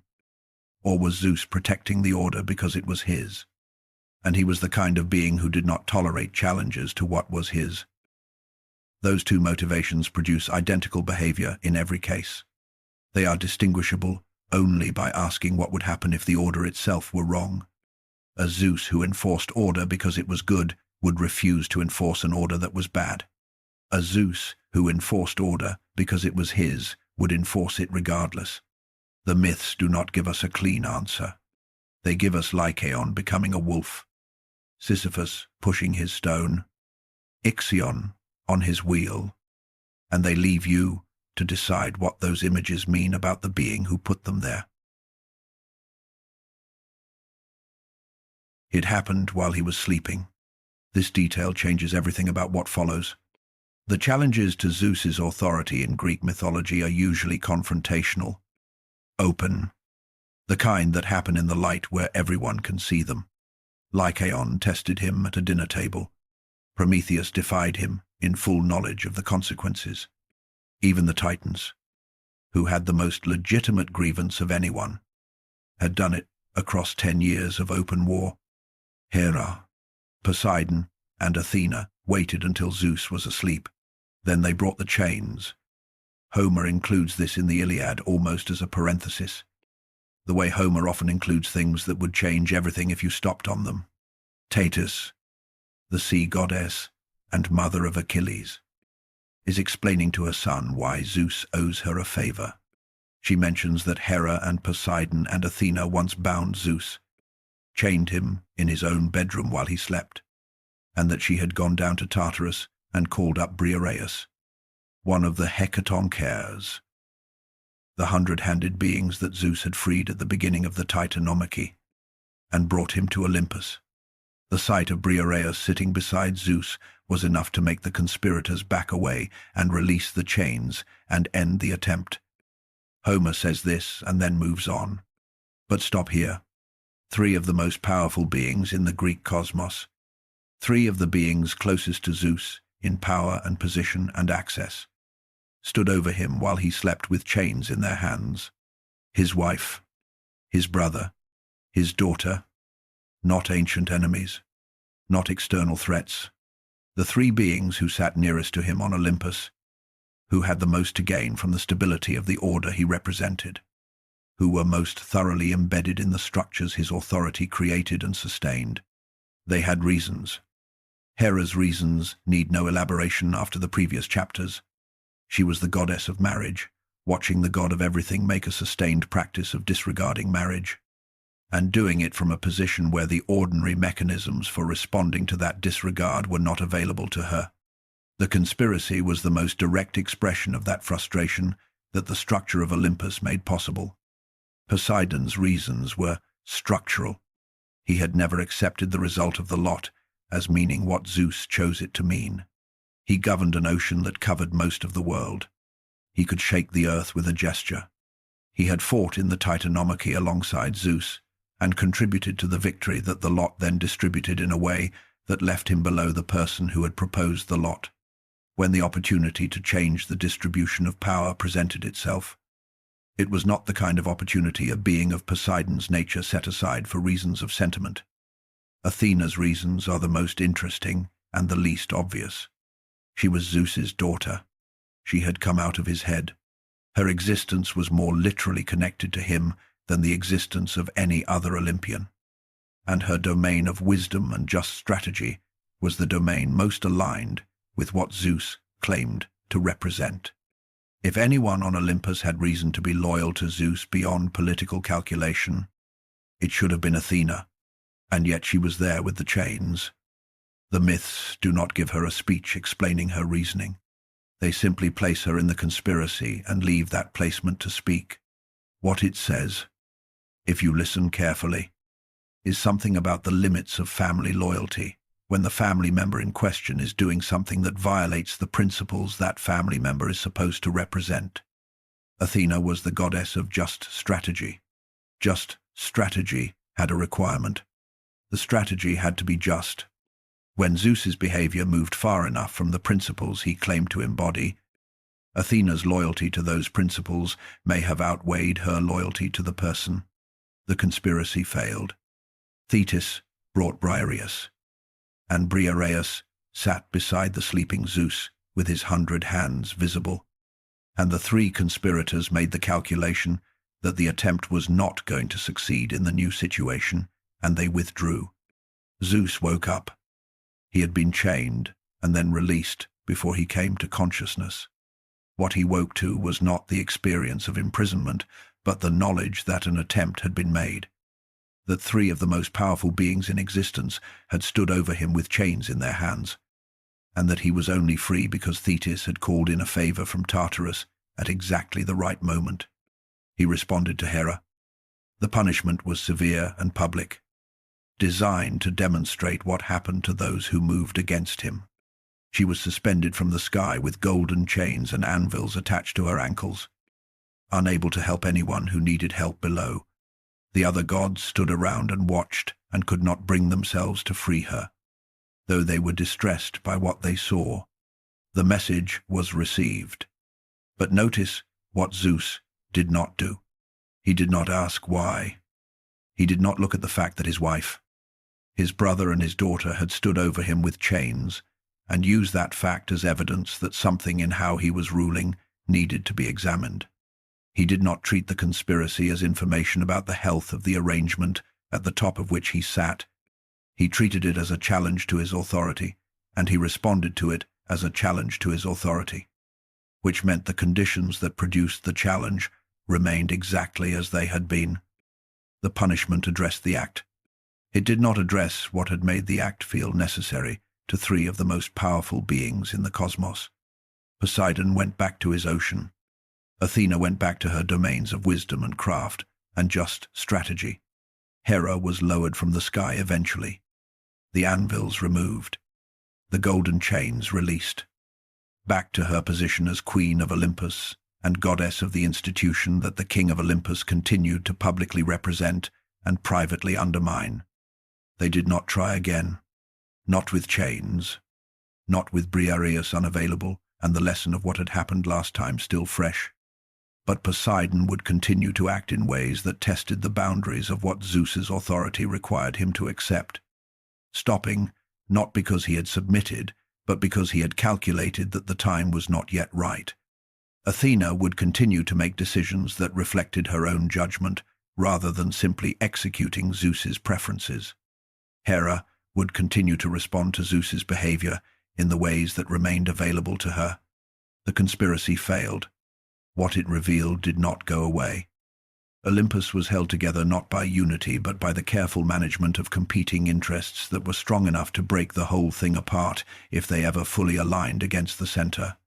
The chains had been real, and the three beings who had brought them had not forgotten what they had tried to do, or why they had tried to do it. Zeus sat at the center and held it. He held it the way you held something that required constant attention. That would move the moment you stopped pressing from the right angles. That was stable only as long as you maintained the specific pressures that kept it stable. He held it for as long as the myths ran. But the chains had been real, and they had been carried by his wife, his brother, and his daughter. That was the most honest possible description of what the stability of Olympus actually rested on. The war began with an apple and a question nobody wanted to answer. A golden apple, thrown onto a table at a wedding by a goddess who had not been invited and who wanted everyone present to understand this was a mistake. The apple was inscribed with 3 words: for the fairest. 3 goddesses reached for it at the same time.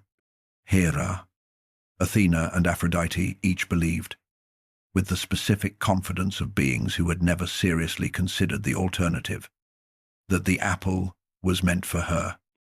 Someone had to choose between them. Zeus was asked to judge. He declined. This is the first thing to understand about Zeus in the Trojan War. The war that would consume the Greek world for 10 years and fill the most important literary tradition in Western history. When the conflict that would eventually produce the war was placed directly in his hands, when the simplest possible intervention was available, Zeus looked at what he was being asked to do and handed it to someone else. He sent the 3 goddesses to Mount Ida, to a young man named Paris who was tending sheep there, a prince of Troy living outside the city because of a prophecy about the destruction he would cause, and told them Paris would judge. Paris chose Aphrodite, who had offered him the most beautiful woman in the world. The most beautiful woman in the world was Helen, who was already married to Menelaus, king of Sparta. Paris went to Sparta as a guest. He left with Helen. The oath that Helen's suitors had sworn before her marriage was called in. Every Greek king who had wanted her had promised to defend whoever she chose. Menelaus and his brother Agamemnon called in that oath, and the ships were gathered, and the army assembled, and the war that would define an era began sailing toward Troy. Zeus had not stopped this. He could have. He was Zeus, Xenius, the protector of hospitality, the divine authority behind the very laws that Paris had violated by taking another man's wife from under his roof as a guest. The specific offense that started the Trojan War was an offense against the obligations Zeus himself claimed to protect. And Zeus watched it happen. He watched it from Olympus, and from the peak of Mount Ida, and from the sky itself, because the sky was his domain, and the war was happening underneath it. Homer shows him sitting with the golden scales.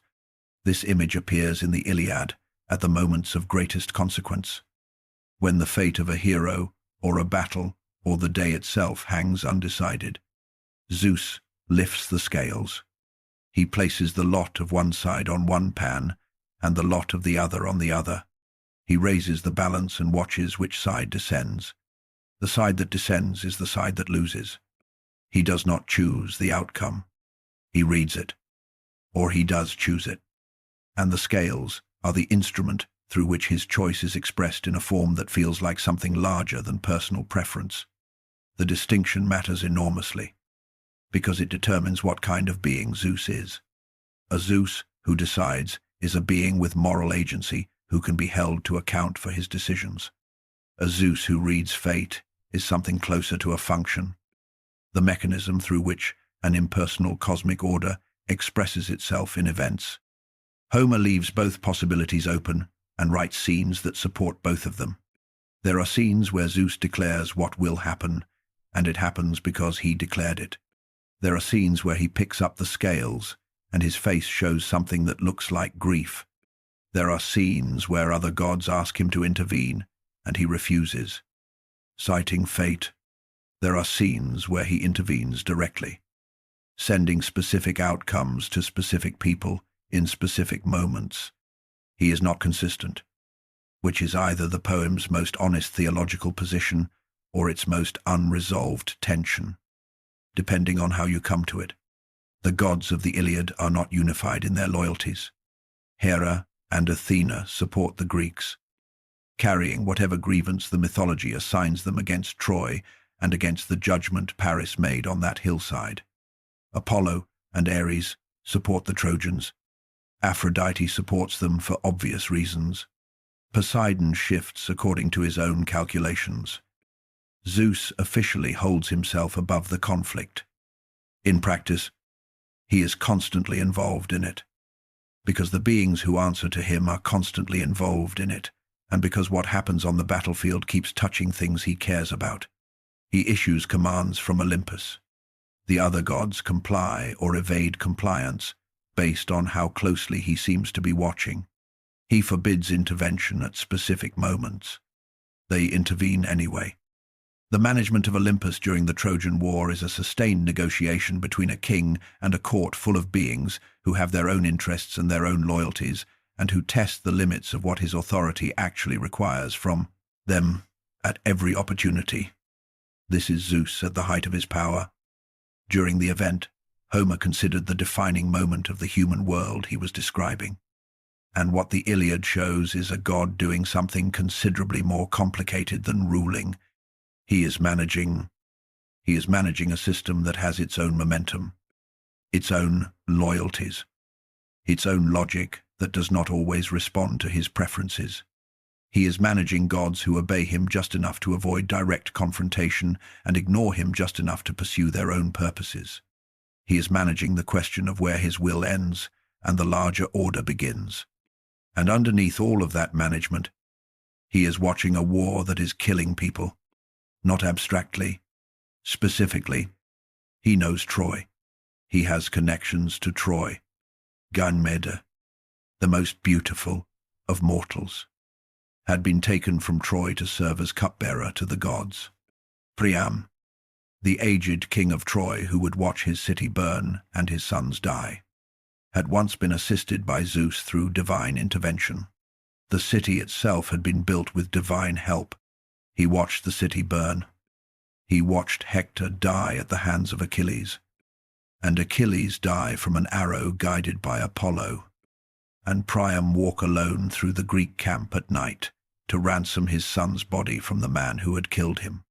That last scene, Priam crossing the Greek lines in the dark and being received by Achilles, the two of them weeping together over food in the tent while the war waited for morning outside, is one of the most quietly devastating passages in all of ancient literature.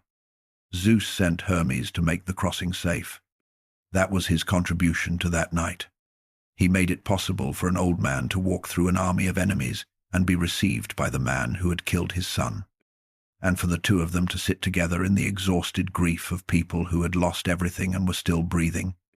Whether that was enough, whether making one crossing safe was sufficient accounting for everything the scales had read and everything that had burned, is the question Zeus leaves open.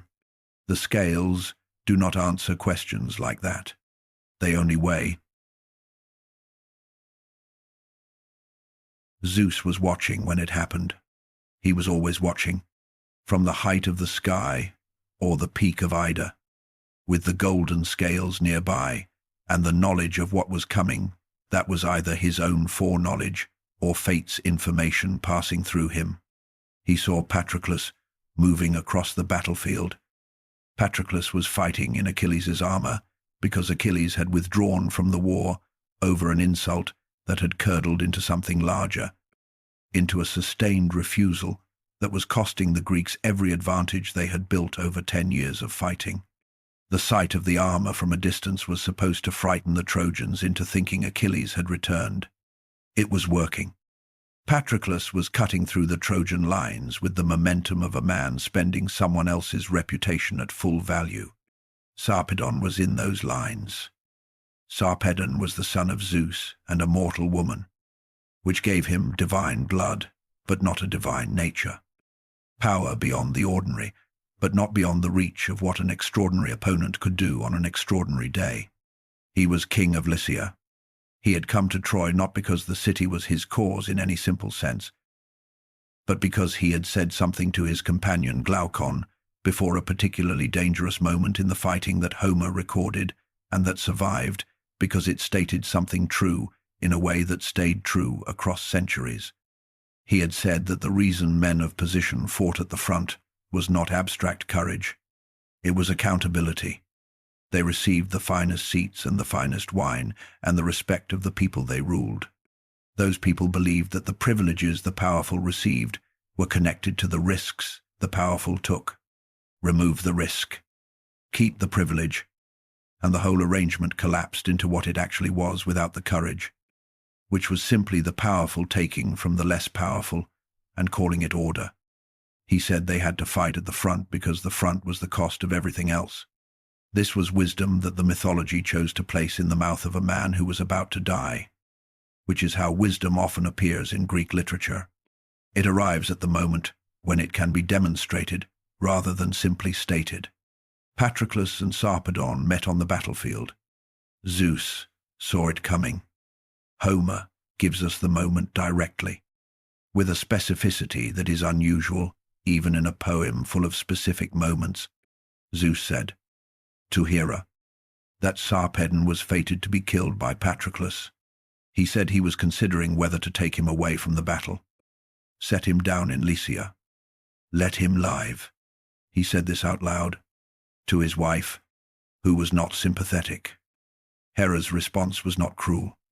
That matters. She did not dismiss the grief or mock the attachment. She acknowledged it directly and then made the argument the situation required. If you take Sarpedon out of his fated death, she said, what stops every other god from doing the same for every other person they love? What stops this from becoming the war, where the gods remove everyone they care about from the consequences of the battle? What happens to fate? What happens to the order that everything else runs on? She told him he could grieve. She told him he could honor Sarpedon after death, could send his body home with dignity, could do everything that could be done for someone who had already died. But he had to let him die. Zeus poured drops of blood onto the earth. This is how Homer describes the god of everything expressing grief. Not thunder, not lightning, not the shaking of the sky, drops of blood falling from somewhere above the battlefield down to the ground of Troy. A gesture that had no function and no power. That changed nothing about what was going to happen. That was simply the visible mark of a feeling that the most powerful being in existence had no mechanism to act on. He let Patroclus and Sarpedon fight. Sarpedon fell. He gave instructions as he was falling, calling to Glaucon to not let the Greeks take his body or his armor, to maintain the protocols of honor that governed the treatment of the dead. He was managing the details of his own death as it happened, which was a very Greek way to die, understanding the obligations that persisted even past the moment when you could enforce them yourself. He died on the ground of Troy, far from Lycia, far from the palace where he was king and the people who looked to him as the man who sat at the front, because the front was the cost of everything else. Zeus kept his word to Hera. He sent sleep and death, Hypnos and Thanatos, to carry Sarpedon's body home to Lycia. The divine twins lifted the body and bore it through the air and set it down in his homeland, where he was given the funeral, his position, and his choices required. Zeus did everything he could do after the moment where he could have done something. This is the shape of divine grief in the Iliad, and it is one of the more honest things the poem has to say about the nature of power. Zeus was not powerless. He could have taken Sarpedon from the battlefield. What he could not do was use that capability without unraveling something larger, without making the war into a different thing than the war was supposed to be, without setting a precedent that would require him to pull everyone he cared about from every consequence until the scales had no function and fate was just a word for whatever the most powerful god felt like doing on a given day. The constraint was not external. The constraint was the thing Zeus had built, the order, the structure, the framework that gave the cosmos its shape. He was constrained by his own creation, and Sarpedon was dead. The drops of blood dried on the Trojan plain. The war continued for years after his death, killing people that Zeus watched fall with those scales in his hands, reading what the scales said and doing what the scales required, doing the work of the being at the center of the order until the order produced the outcome it had been moving toward since the apple landed on a table at a wedding and Zeus declined to judge. Troy burned. Zeus watched from the sky. The drops of blood had dried on the Trojan plain long before the fire started. And somewhere in the distance between those two things, between the blood and the fire, was the clearest picture the mythology ever produced of what it actually cost to be the being who held everything together. Not the throne, not the thunderbolt, not the eagle on the scepter or the scales in the hand.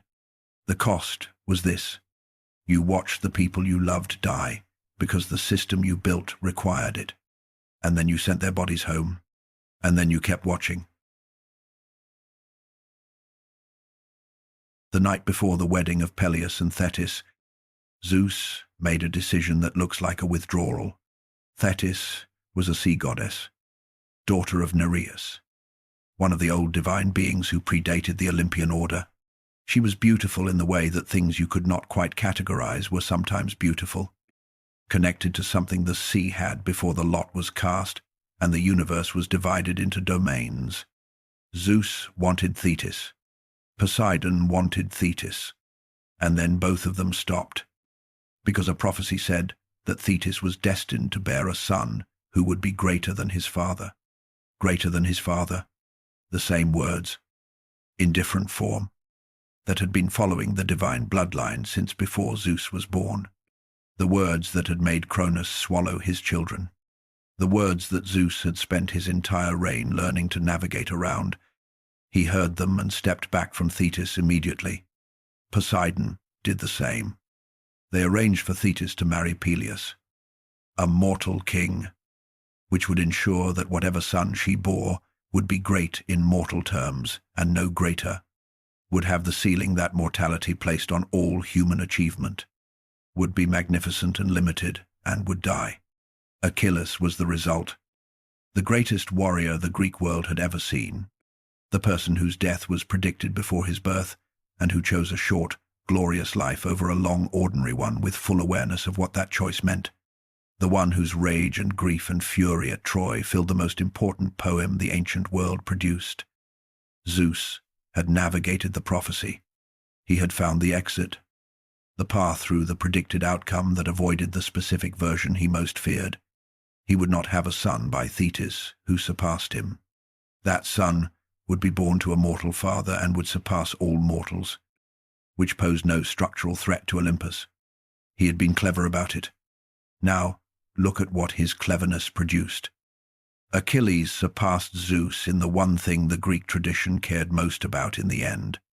Not political power, not cosmic authority, being remembered. The Iliad is Achilles' poem. Zeus is in it, with his scales and his management and his drops of blood on the Trojan plain. But the poem belongs to Achilles. Centuries after Olympus had faded into mythology and Jupiter had faded into history, and every temple had been converted or demolished or buried, people were still reading the story of Achilles and being changed by it. Zeus stepped back from Thetis to prevent being surpassed by his son. His son was surpassed by the son he had prevented. The prophecy was right in a way his navigation of it had not accounted for. The rightness arrived at Troy in exactly the form he had been most careful to root around himself. The form of being the one that history could not forget. But this was not the deepest version of the problem. The deepest version lived in the mountains of the Caucasus, on a rock, with an eagle arriving every morning. Prometheus knew something. This is the claim at the center of the play, traditionally attributed to Aeschylus. In Prometheus Bound, the Titan chained to his rock is not simply suffering. He is holding something. He knows who will eventually overthrow Zeus. He knows the specific chain of events that leads from the Zeus who currently rules Olympus to the being who will do to Zeus what Zeus did to Cronus and Cronus did to Uranus. He has the prophecy that Zeus needs, and he is not going to share it. Not because he cannot, because he has decided that the information has a price. And the price is an acknowledgement from Zeus that what was done was unjust.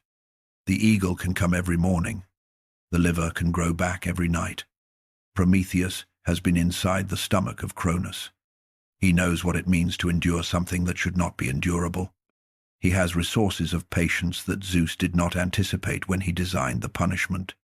The situation Aeschylus built around this is one of the strangest inversions of power in ancient literature. The most powerful being in existence needs something from the being he has chained to a rock to be destroyed daily.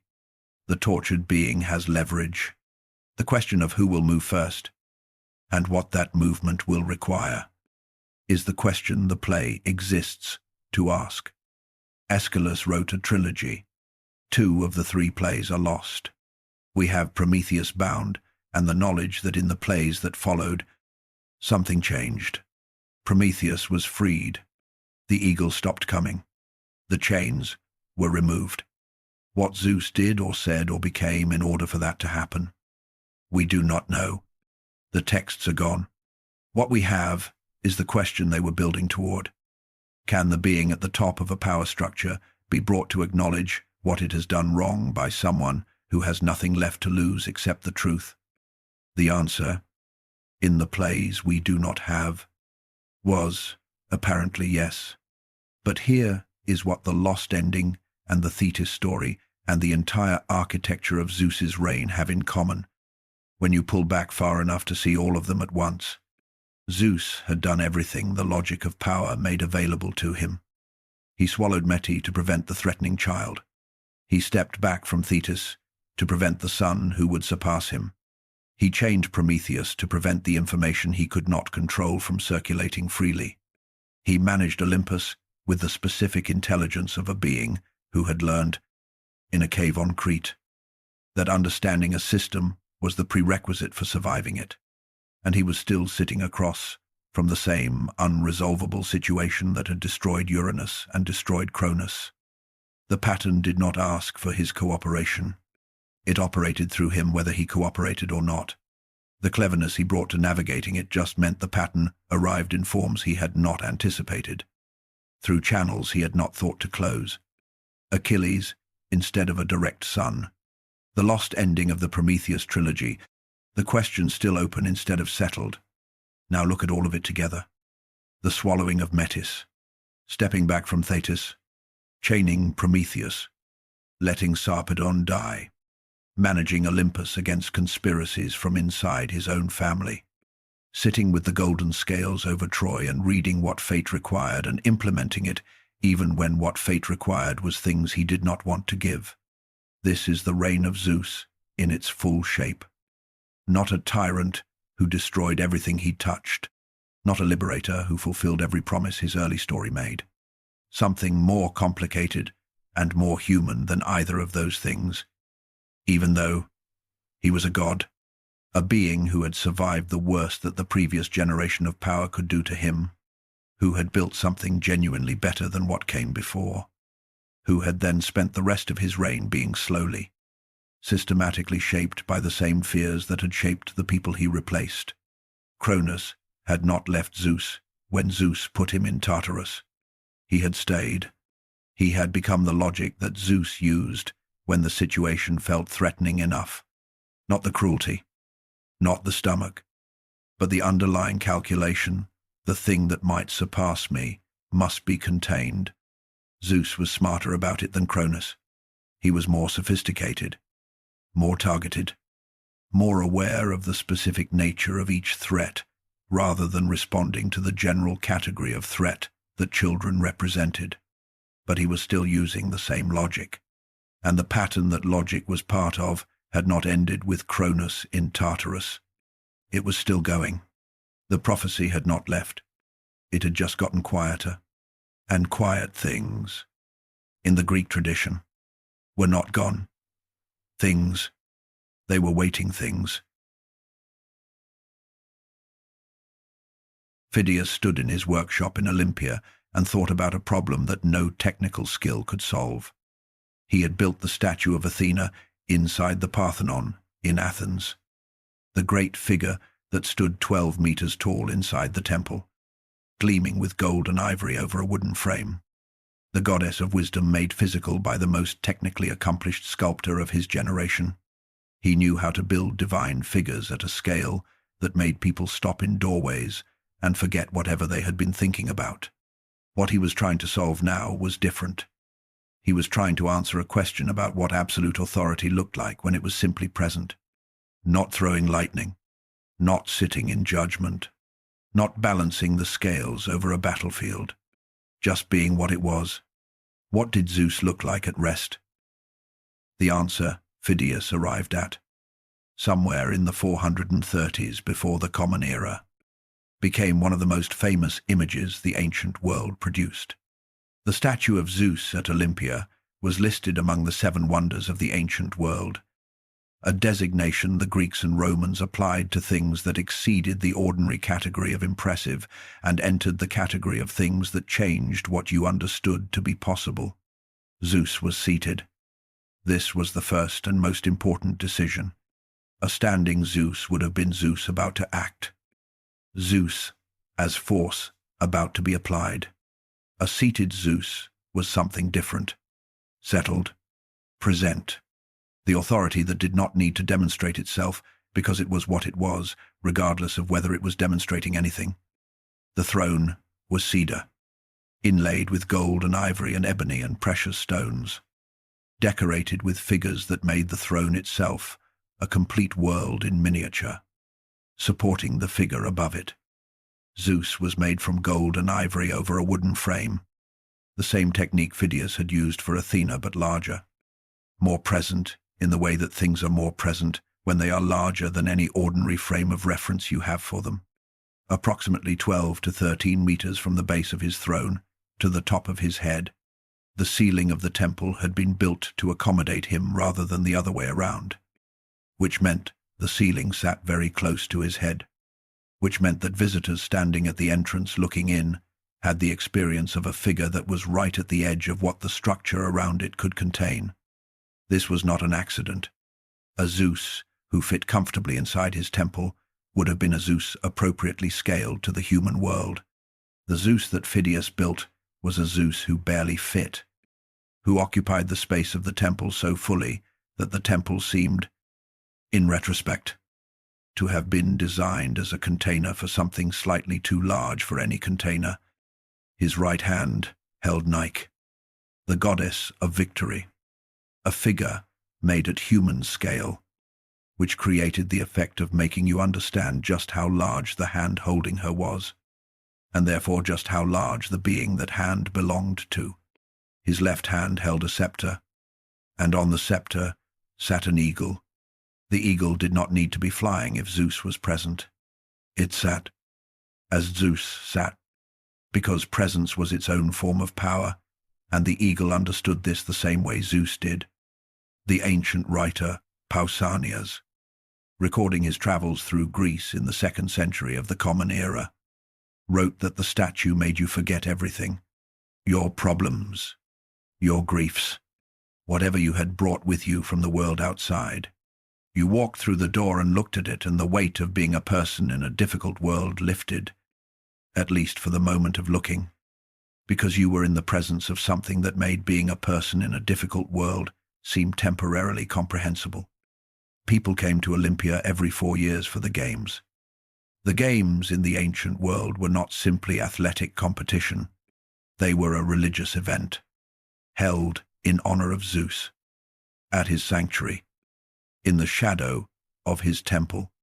They operated under a specific truce that created a framework of safe passage around Olympia, allowing athletes and spectators from cities at war with each other to travel to the games and compete beside each other without being cut down on the road. Cities suspended their immediate hostilities not because they had made peace, but because Zeus Horkios, the Oathkeeper, was watching, and the specific authority of Zeus made certain behaviors temporarily unthinkable. The games were a demonstration of the same principle the statue embodied, that there was a level of authority above the level of political conflict, a level at which what mattered was not which city you came from, but what you could do and how you did it, a level at which human excellence was what was being measured rather than the victory of one group over another. Zeus presided over that level. His statue sat in the temple while the athletes competed in the valley below. His presence in the temple was what held the truce. His authority was what made it meaningful that competitors from hostile cities ran on the same track. The statue was destroyed. The tradition is uncertain about exactly how. One account says it was transported to Constantinople sometime in the 4th or 5th century of the Common Era and destroyed there in a fire. Another says it burned in the temple at Olympia itself. The sources diverge, and what is certain is only that, by the 5th century of the Common Era, the statue no longer existed. The temple fell into ruin. The games were ended in the late 4th century of the Common Era as part of the suppression of pagan religious practices, though later tradition assigns responsibility for this differently, depending on which sources you consult. The sanctuary at Olympia was eventually buried by floods and by time, covered and staying covered for more than 1,000 years, until excavation in the 19th century began to uncover it. The workshop where Phidias built the statue survived long enough to be converted into a Christian church.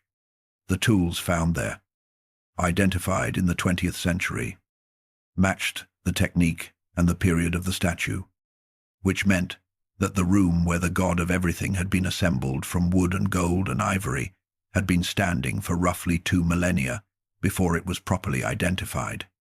The statue was gone. What remained was the question the statue had been an attempt to answer. What does absolute authority look like when it is simply present? And the deeper question underneath that one, the one that Greek religious tradition kept approaching, and philosophical tradition kept reformulating, and political tradition kept making practical. When you build the most powerful image you can build of the most powerful being you can conceive, and you put it at the center of the most important sanctuary in your world, what are you actually doing? Are you honoring what the power represents? Or are you doing something more complicated? Something, the act of building the statue made visible, even if it was never stated directly. Are you trying to put the power somewhere you can see it? Are you trying to give it a fixed address, a location, a space it belongs in, so that you know where it is and where your relationship to it begins and ends? Semele had asked to see Zeus as he actually was. She did not survive the looking.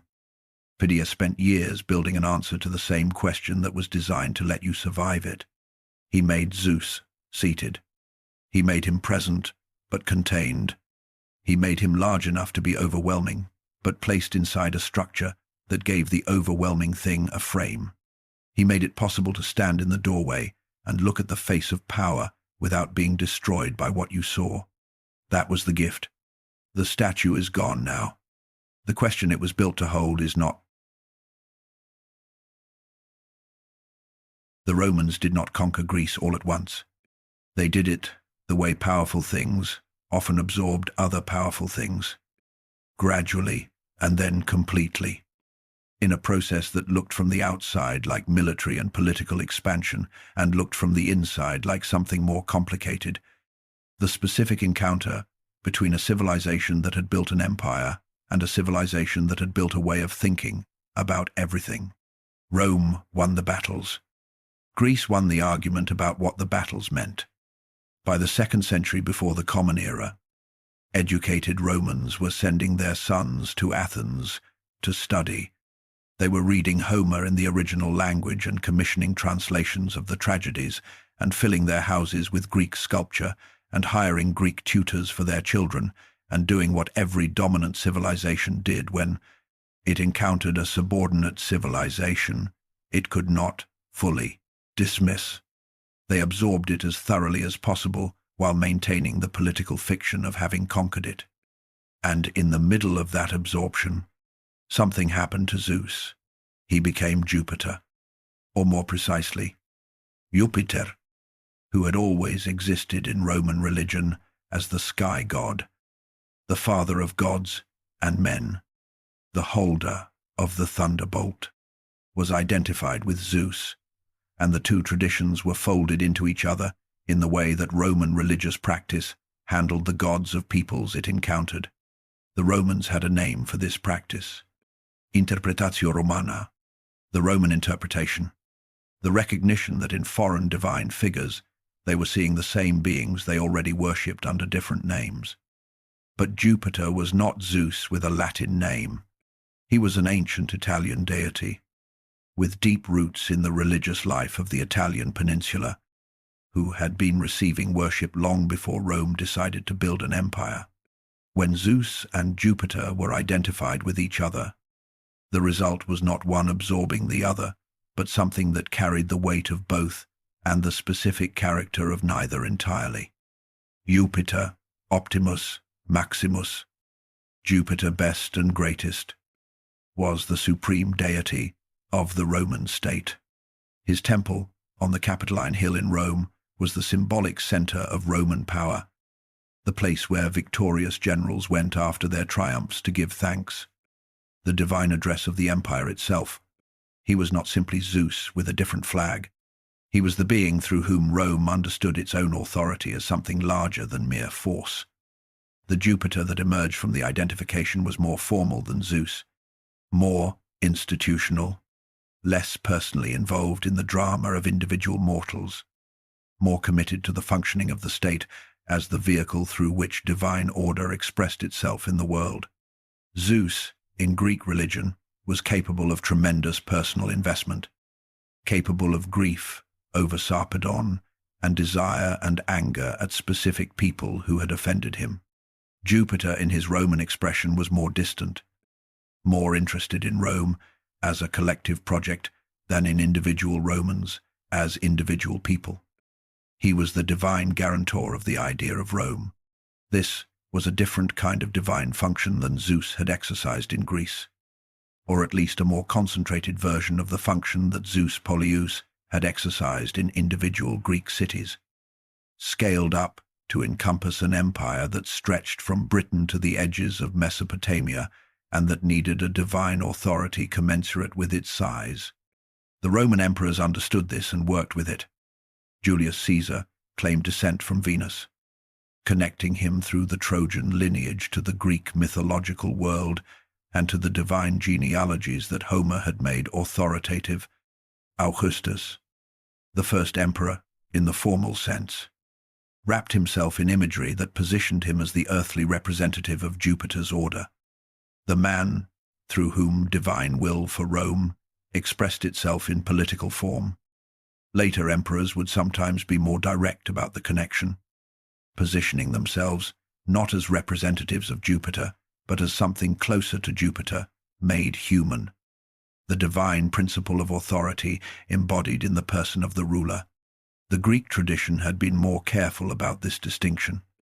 Zeus was Zeus, and mortals were mortals, and the moments where the two came into direct contact were always marked as exceptional, requiring divine initiative rather than human ambition.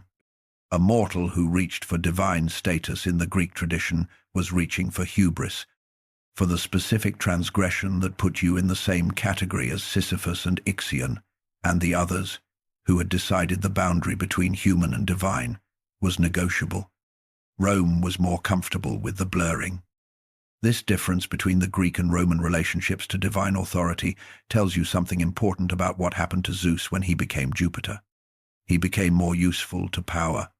The Greek Zeus was available as a critique of power, as the being whose own failures illustrated the gap between claimed authority and actual justice, as the figure that Aeschylus could put on stage as a tyrant, and that the philosophical tradition could use as evidence that even the highest power was not exempt from the requirements of justice. Jupiter was less available for that. His name traveled further than Jupiter. In the end, through a different channel. The Germanic peoples who eventually overwhelmed the Western Roman Empire had their own thunder god, their own figure who occupied a position of great importance in their divine traditions. His name was Thor. When Romans encountered Germanic peoples and applied their practice of interpretatio Romana, they recognized in Thor a god who could be mapped onto Jupiter's day in the Latin calendar, Dies Iovis, Jupiter's day, in the Germanic languages. Jupiter's day became Thor's day, Thursday. This is not a claim that Thor and Zeus and Jupiter were the same being. They were not. The Norse mythological tradition that Thor belonged to was a different world from the Greek and Roman traditions, with different cosmologies and different answers to the questions about power and fate and the relationship between gods and mortals. Thor held a position of great significance in his own tradition, but not necessarily the same position that Zeus held in the Greek or Jupiter held in the Roman framework. What the mapping preserves is not an identity but a recognition across cultures. Every civilization the ancient Mediterranean encountered, from the Aegean to the Rhine, produced a figure who held the thunderbolt, or its equivalent, who was associated with sky and authority and the sanctioning of power, who occupied a significant position in the divine order. The Romans saw these figures and recognized in them something that corresponded to what they already knew. They placed them in the same position in their calendar, the same slot in their system of divine correspondence. Not because they thought the gods were identical, but because the questions those gods were built to answer were the same. What holds everything together? Where does authority come from, and what does it rest on? Who or what can be appealed to when the human arrangements for distributing power break down or become obviously unjust? Every culture that asked those questions produced an answer that lived in the sky. Zeus was the Greek answer. Jupiter was the Roman answer. Thor was one of the Germanic answers, though not the only one, and not occupying precisely the same role. The answers were different in their details and in what they implied about the relationship between power and justice and the obligations of the powerful to the less powerful. But they were answers to the same question. And the question has not stopped being asked. We do not put it in the sky anymore. Or at least, we do not call the answer by divine names, the way the Greeks and Romans did. We put it in constitutions and courts, and the idea of human rights, and the argument that there are things power cannot do, regardless of how much power it has. But the question is the same one that Zeus was built to answer. What holds everything together? What is the authority behind authority? The gold and ivory statue is gone. The question it was built to sit in the center of is in every courtroom and every parliament and every conversation human beings have about whether the people at the top of the arrangement are doing what they said the arrangement was for. Zeus is in that conversation. He has been there since Hesiod first needed him to be good, and Homer first needed him to be vast, and Aeschylus first needed him to be capable of becoming better than he was. Thursday arrives every week, in every language that inherited it. The question arrives with it. Go back to the beginning, not to the cave on Crete, not to the wedding where the apple was thrown. Go back further than that. Go back to the pattern. There is a king who is afraid of what comes after him. The fear is so complete, so consuming, that it shapes every decision he makes. He looks at the future and sees the thing that will replace him, and he reaches for the only solution that fear, pushed far enough, ever produces: prevention, the elimination of the thing that is feared rather than the confrontation of the fear itself. This king is Uranus. This king is Cronus. This king is Zeus. Not in the same way, not with the same tools or the same degree of violence or the same specific expression of the same underlying logic. That is what makes the story more than simple repetition. What makes it worth following across 3 generations and the full span of Greek mythological time? Each king does it differently. Uranus pushes his strange children back into the earth because he cannot tolerate what they are. Cronus swallows his ordinary children because he cannot tolerate what they might become. Zeus swallows wisdom and chains the bearer of fire and steps back from the woman whose son might surpass him. And each of these is a more sophisticated version of the same response. More targeted, more intelligent, more aware of the specific shape of the threat. Zeus was smarter about it than Cronus. Cronus was smarter about it than Uranus. They all lived in the same pattern. Aeschylus was building towards something in the trilogy that we only partially have. The argument was not simply that Zeus was a bad king who needed to be better. The argument was that Zeus was a king operating within a logic that the cosmos had been running on since before Zeus was born. A logic that produced the same outcomes regardless of the intelligence of the being applying it, because the intelligence was being applied to the wrong problem. The wrong problem was this: how do I prevent the thing I am afraid of from happening? The right problem, the one that Aeschylus's lost plays apparently moved toward, was this: what would I need to become in order to not be afraid of it? These are different problems. The first problem has solutions. You can swallow Metis. You can chain Prometheus. You can step back from Thetis. You can build a structure of divine management, sophisticated enough to navigate every predicted threat. You can sit on the golden throne of Olympus with the thunderbolt in your hand and feel, in the moments when the management is going well, that you have solved the problem. And then the eagle comes back from the Caucasus, and you remember that Prometheus still has not told you what he knows. And you pour blood onto the Trojan plain and remember that the scales are in your hands, but Sarpedon is falling anyway. And you wake up from a sleep and learn that 3 of the people closest to you were standing over you with chains. The solutions to the first problem work until they do not. The second problem does not have solutions in the same sense. It has a direction. The direction is toward the kind of authority that does not depend on preventing what it fears. Because what it fears is not actually the threat it appears to be. The son who surpasses the father is not the end of the father's legacy. He is the continuation of it. The wisdom that escapes the container is not the destruction of the power that tried to contain it. It is the proof that the power was connected to something real. Achilles surpassed his father Peleus. Achilles also surpassed Zeus, in the sense that ultimately mattered most to the tradition. The Iliad belongs to Achilles. Zeus is in it. Present, managing, watching. But the poem belongs to the man whose life was short and whose name was permanent. Zeus stepped back from Thetis to prevent being surpassed by his son. His son was surpassed by the son he prevented. The pattern does not ask for your cooperation. It operates through you, whether you cooperate or not. Now stand back from the entire story.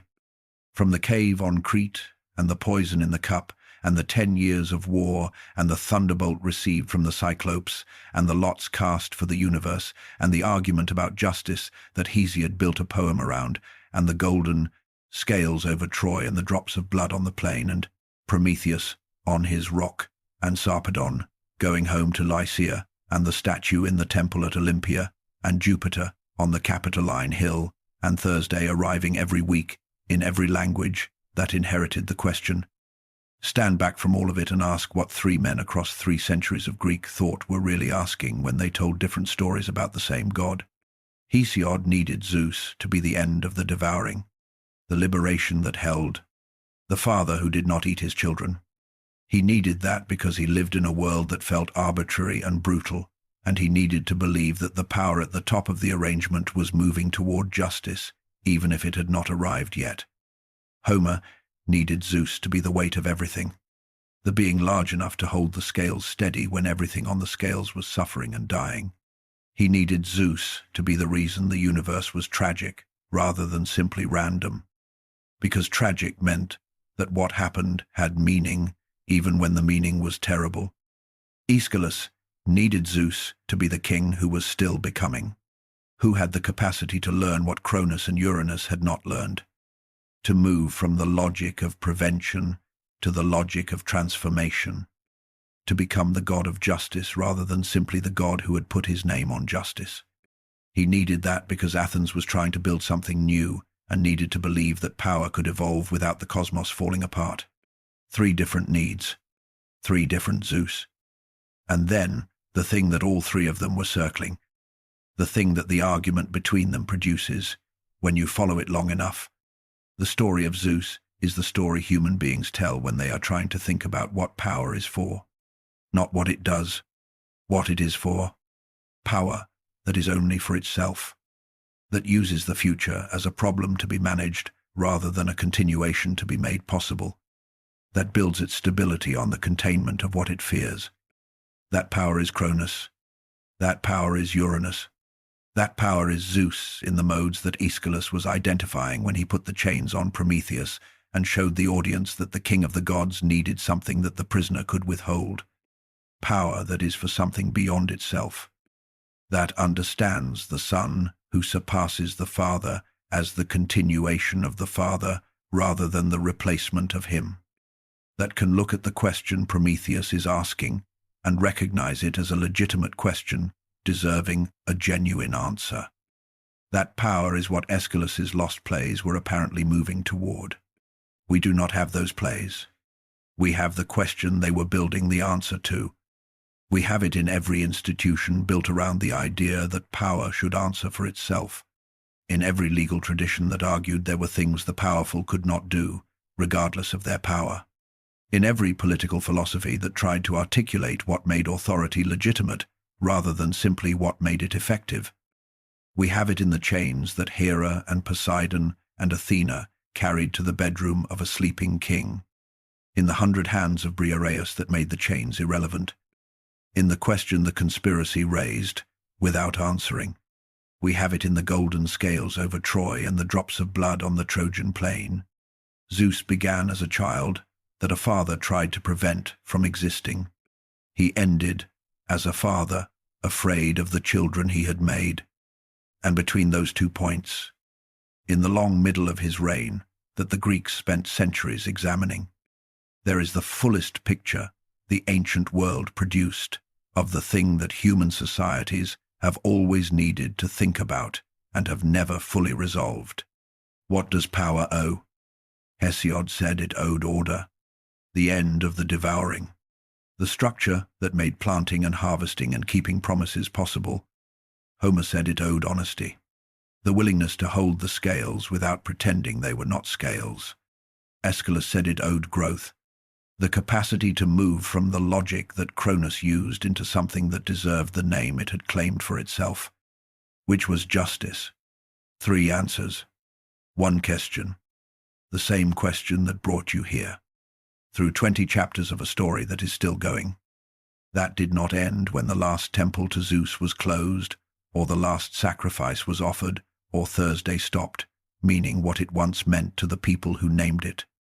The question went into the languages and the laws and the philosophies and the arguments.